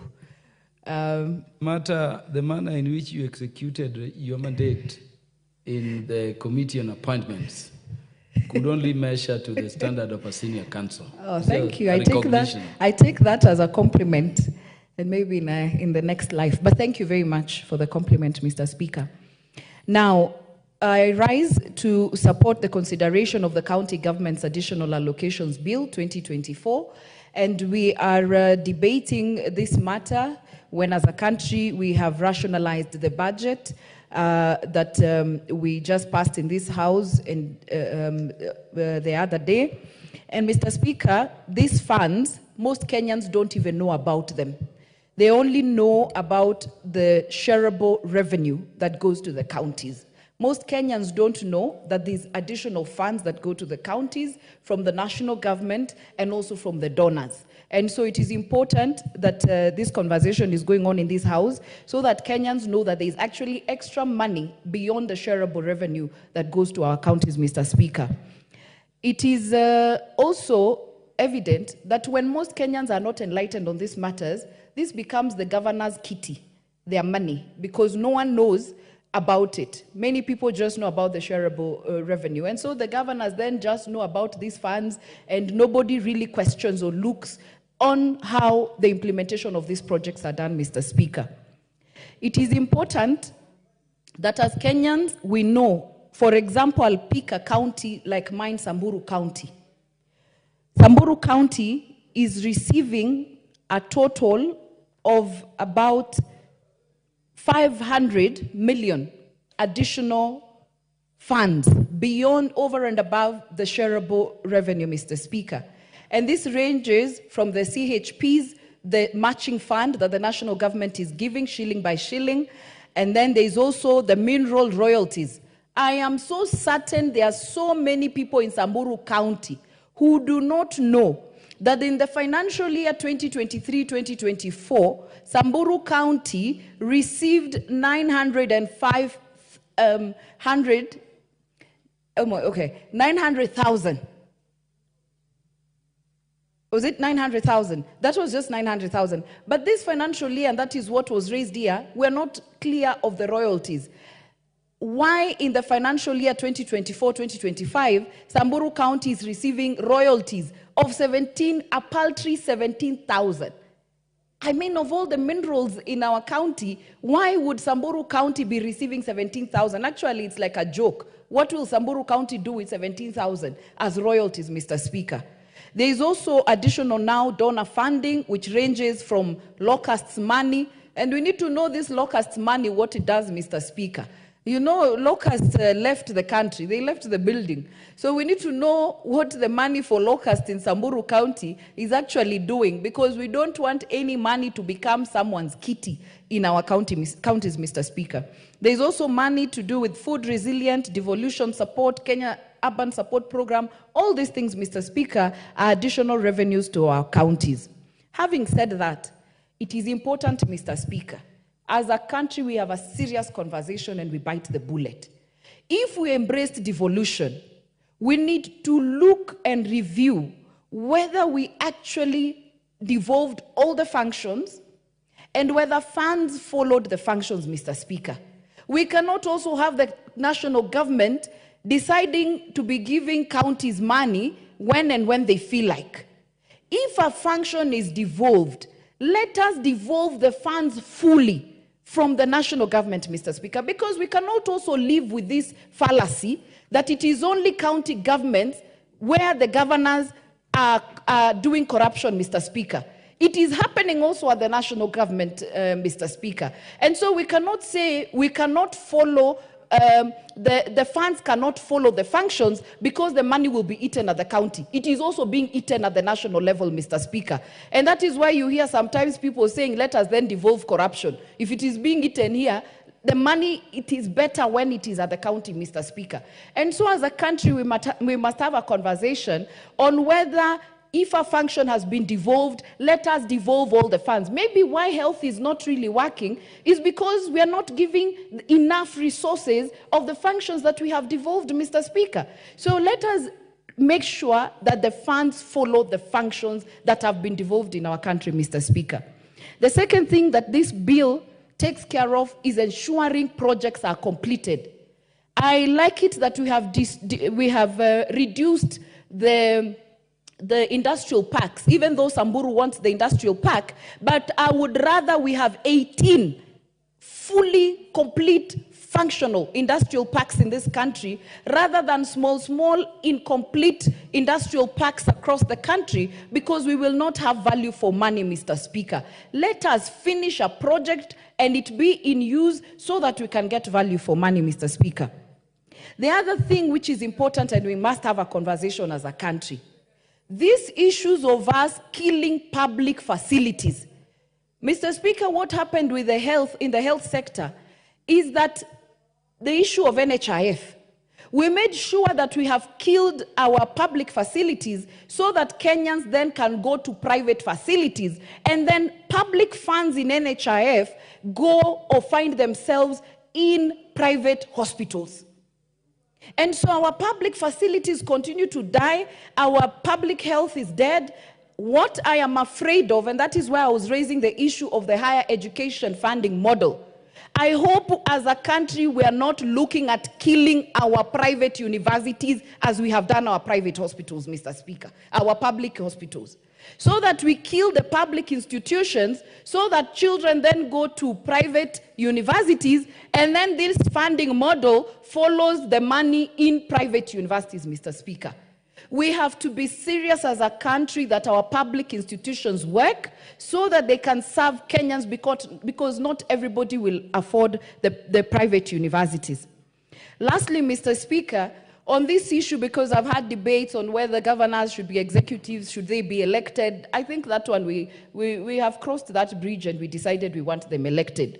But having said that, Mr. Speaker, the issue of governors, immediate governors running for Senate, Mr. Speaker, I find that we have a challenge in that. How do you have a governor who has just left office running and being elected to become a senator, and probably will find he or herself chairing PAC in the Senate, where your audited accounts will be brought before you as the chair of that county, Mr. Speaker? How logical will that be, Mr. Speaker? And you know, laws are made, and as we implement, we become progressive so that we see what works, what doesn't work, Mr. Speaker. And so, and I will be looking at that act, Mr. Speaker, we amend it. If you want to run for Senate, at least you wait for 5 or 10 years after you have become a governor, Mr. Speaker, so that the Senate looks at all your audited accounts, EACC can also look at you, DCI can also look at you if you misappropriated the funds of that county before you find yourself in the Senate and then start coming to audit yourself as the chair PAC, Mr. Speaker. As a country, I think that was a big it was something that really was not thought through when we were coming up with our constitution. But as I have said, as we implement the constitution, we look at what needs to be corrected, or our acts. Actually, it's an act. It is not the constitution, because we will find many governors running to the Senate to go and protect themselves there, Mr. Speaker. And so, with those very many remarks, I support. Thank you. The Honorable Jared Okello, you want to speak to this? I know in 5 minutes. I thank you very much, Honorable Speaker. I also want to add my voice to the county government's additional allocation bill. Honorable Speaker, we are where we are as a result of the happenings 2 months ago. Honorable Speaker, those happenings, whereas people would be castigating those people who are involved, commonly known as Gen Zs, but for me, I would look at it positively, that they then created a separate path for oversight of our country's governance, Honorable Speaker. We would not be here, and there would not have been changes occasioned at the cabinet had it not been for Gen Zs coming out to shine bright light on the dark corners of our governance, Honorable Speaker. Honorable Speaker, our counties have done a great job so far, but there are also pitfalls that need to be looked into. Whereas the idea of having county governments emanated from discrimination of certain areas before, so the county governments or devolution was brought forth to try to create a level of equity and correct certain ills that had been perpetuated in the past. Honorable Speaker, our counties grapple with this idea of pending bills. I do not know where we lost the mark, because if you were to use a model as adopted by the NGCDF, Honorable Speaker, this is one of the devolved funds that attract no pending bills at all, because no one is put to engagement until money is available. You cannot have a supplier, you cannot have a contractor on site under the NGCDF until money is brought into the constituency, Honorable Speaker. How we lost this, that governors together with their cabinet would just sit down and allocate contracts based on monies that they don't have. At the end of the day, they have lumped up bills piling after piling. Now, what stops an outgoing governor from engaging contractors and suppliers, getting his kickbacks, and retiring? Nothing can stop. And if you visit all our counties, Honorable Speaker, you will be confronted by pending bills amounting and running into billions. Yet, there is nothing done on the ground. So, how do we then correct these ills moving forward? Now, the governors, some of them have also become lazy because there is an exchequer releases. And today we are also talking about additional funding to the counties. And we are looking at sources from court fines. We are looking at sources from, the minerals. Yes, minerals available within counties, Honorable Speaker, so that they get royalties. Now, what stops a governor from just sitting pretty and waiting for these monies? Not becoming innovative to add additional revenue streams into their systems, Honorable Speaker. So I think governors also need to wake up to the reality and expand their revenue streams so that they can fund their projects without necessarily waiting for the exchequer, which is also confronted by IFMIS and all the other obstacles on the way. Honorable Speaker, it has been said enough times that the little money that goes into constituencies in terms of projects implementation is what can be seen on the ground. Now, counties attract billions, both from own revenue and from the exchequer. But I can tell you there is nothing substantial to write home about. Our hospitals are still confronted by lack of medicine. Their doctors and nurses have to go on strike in order to be paid. Some of these counties have not paid salaries dating back 6 months. Yet, billions are channeled into these counties, Honorable Speaker. Now, the main idea, the genesis upon which the county governments were enacted is being lost on the way. because then you are piling more problems to the people than their situation before. So even as a house, we are intending to add more monies to go towards counties. I think everybody needs to be moral enough, come up with what we call financial probity, where accountability becomes at the center stage of their transactions. Otherwise, the main idea, which was very noble as such, is being lost, Honorable Speaker. And that is the tragedy that we have as a nation, Honorable Speaker. I support this bill, and I thank you. The Honorable Mboko Milembe. Thank you, Honorable Speaker. I've been waiting for long, and thank you for this opportunity. I would want to thank the chair of the Budget Committee for having moved this bill very, very elaborately well and clearly, and also this helps to enlighten Kenyans, both as he moved it and as we speak on it, that there are usually additional monies that go to counties which many a times are not talked about.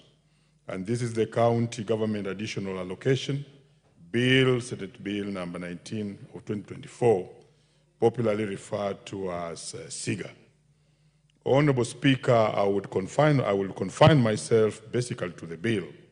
And the main aim of this bill, from what we got from the chair, is that he has to align the various cuts that came up as a result of the budget cuts that we experienced after the fall of the finance bill, and therefore had to come up with a supplementary one to these allocations that otherwise the government had aligned to go to our county governments from the exchequer. Number one, this bill speaks on the issues that monies that go to county governments in the form of the monies that are paid to the CHPs, and this basically goes to health. This area has been very important because since the time when the national government reflected a 50-50% support for the CHPs had been very motivated. The CHPs are doing a very good job, Honorable Speaker, in the counties and the villages. And there are people who are actually doing that job with a lot of motivation with no pay. And the small bit that they're being given, which has been at 2,500 from the county government and 2,500 from the national government, has also been delayed. In fact, they only received a little bit of the monies that were accrued to them for the last several months, only recently. But this is one card and group of people I'd want to protect. And if the chair of this committee was here, I would wish that as he spoke on it, he seemed to indicate that there's a cut on these monies.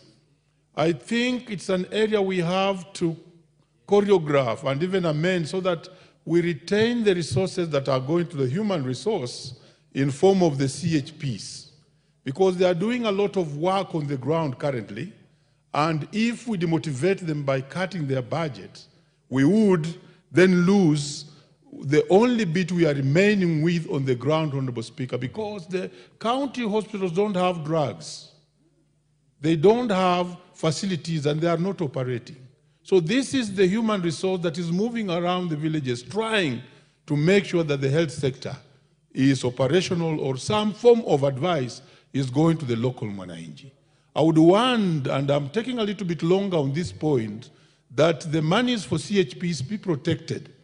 Let's not go the way we went with the teachers.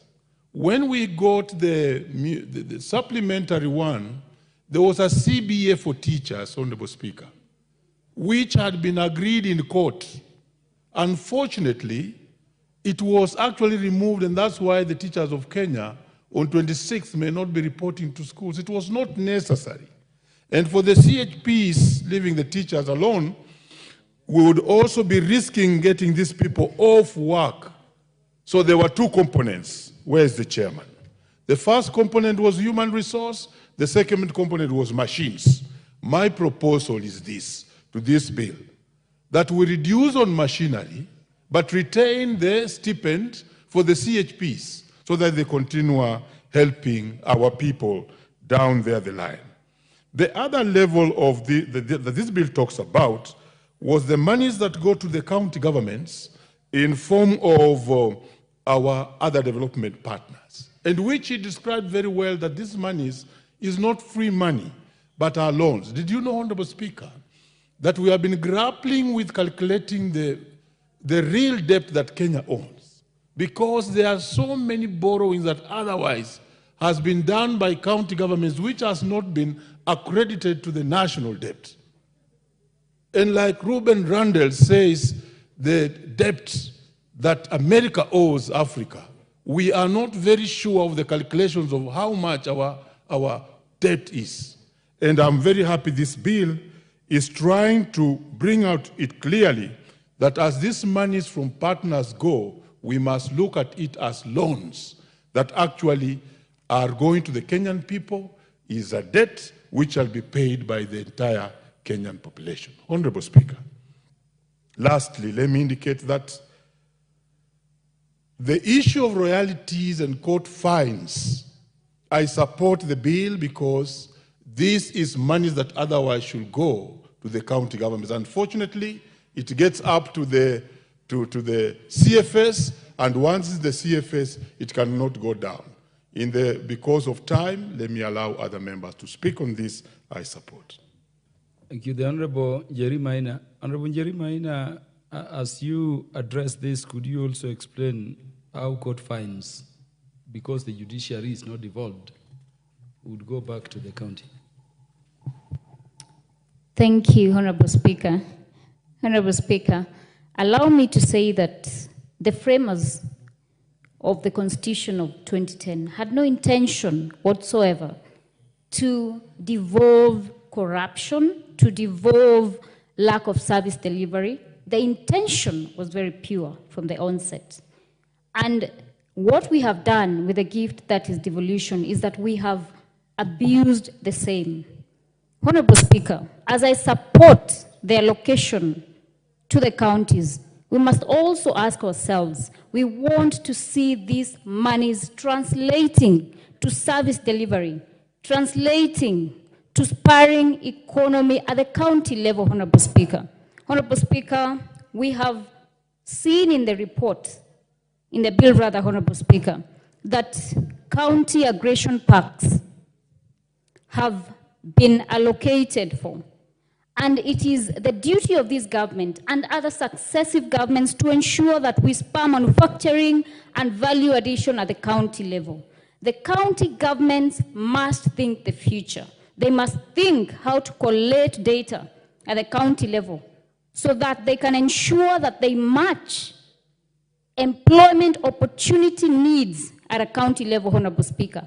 The issues that we are having right now as a nation, the high rocketing unemployment in our nation, is not only a concern for national government, it must be something that county governments must also think of how they can deal with. Honorable Speaker, it goes without saying that various counties across Kenya are experiencing the issue of healthcare that is no longer working at the county level. Honorable Speaker, lack of basic medication at county government level 1, 2, and 3 facilities. Honorable Speaker, we have seen in some places very good and big buildings built, Honorable Speaker.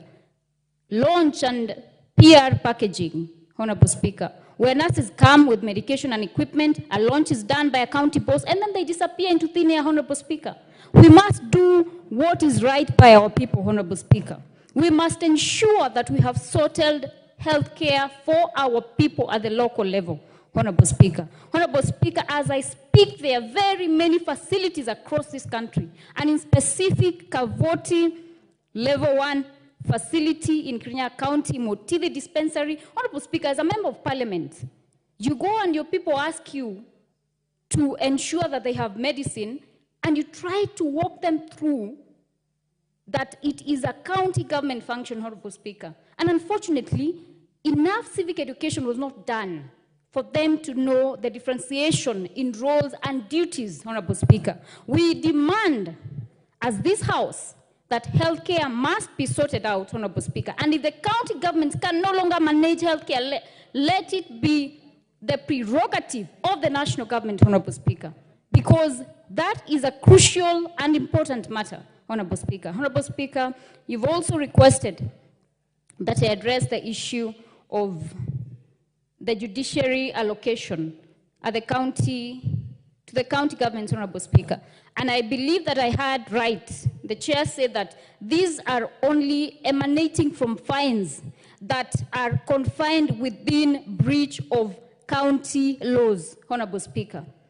And what we must demand, it is that those monies allocated to county governments must translate to service delivery for our people. Thank you, Honorable Speaker. The Honorable Andrew Okuome, MP for Karachuonyo.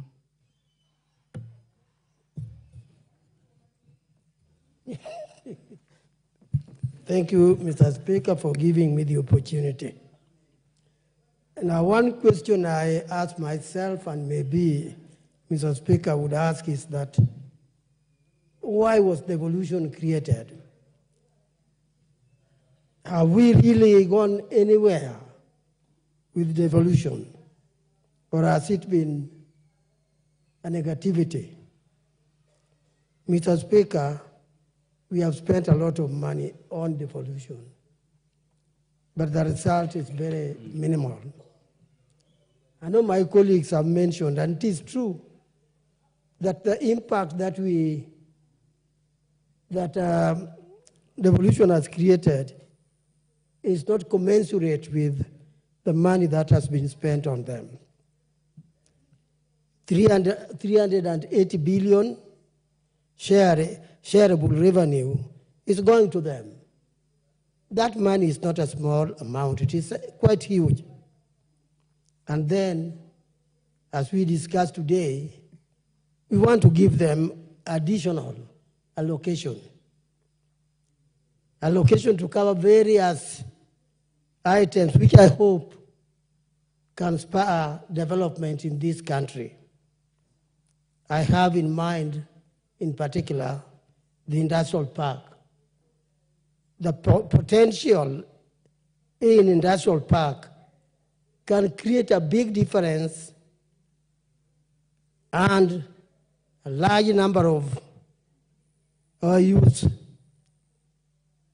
in employment. If they do not aim at this, then I don't even see why this money should be given to them. But I congratulate the Budget and Appropriation Committee for having thought it wise that they allocate a big amount like this one in order that our people can actually come out of the problem we are in. All of us are aware of the 2 months ago when when a problem started with us. The Gen Zs were out in the streets. I don't need to say anything on that because we all know it. The only thing I can add... Honorable Kumede.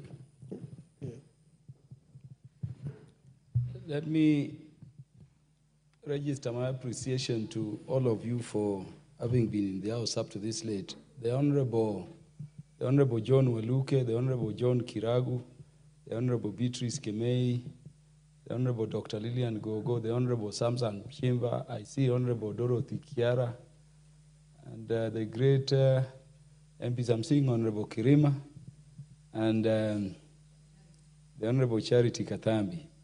I regret we operate under the rules, and once it hits 7, you have to adjourn. You are noted for contributions when this matter will be scheduled next, hopefully by tomorrow.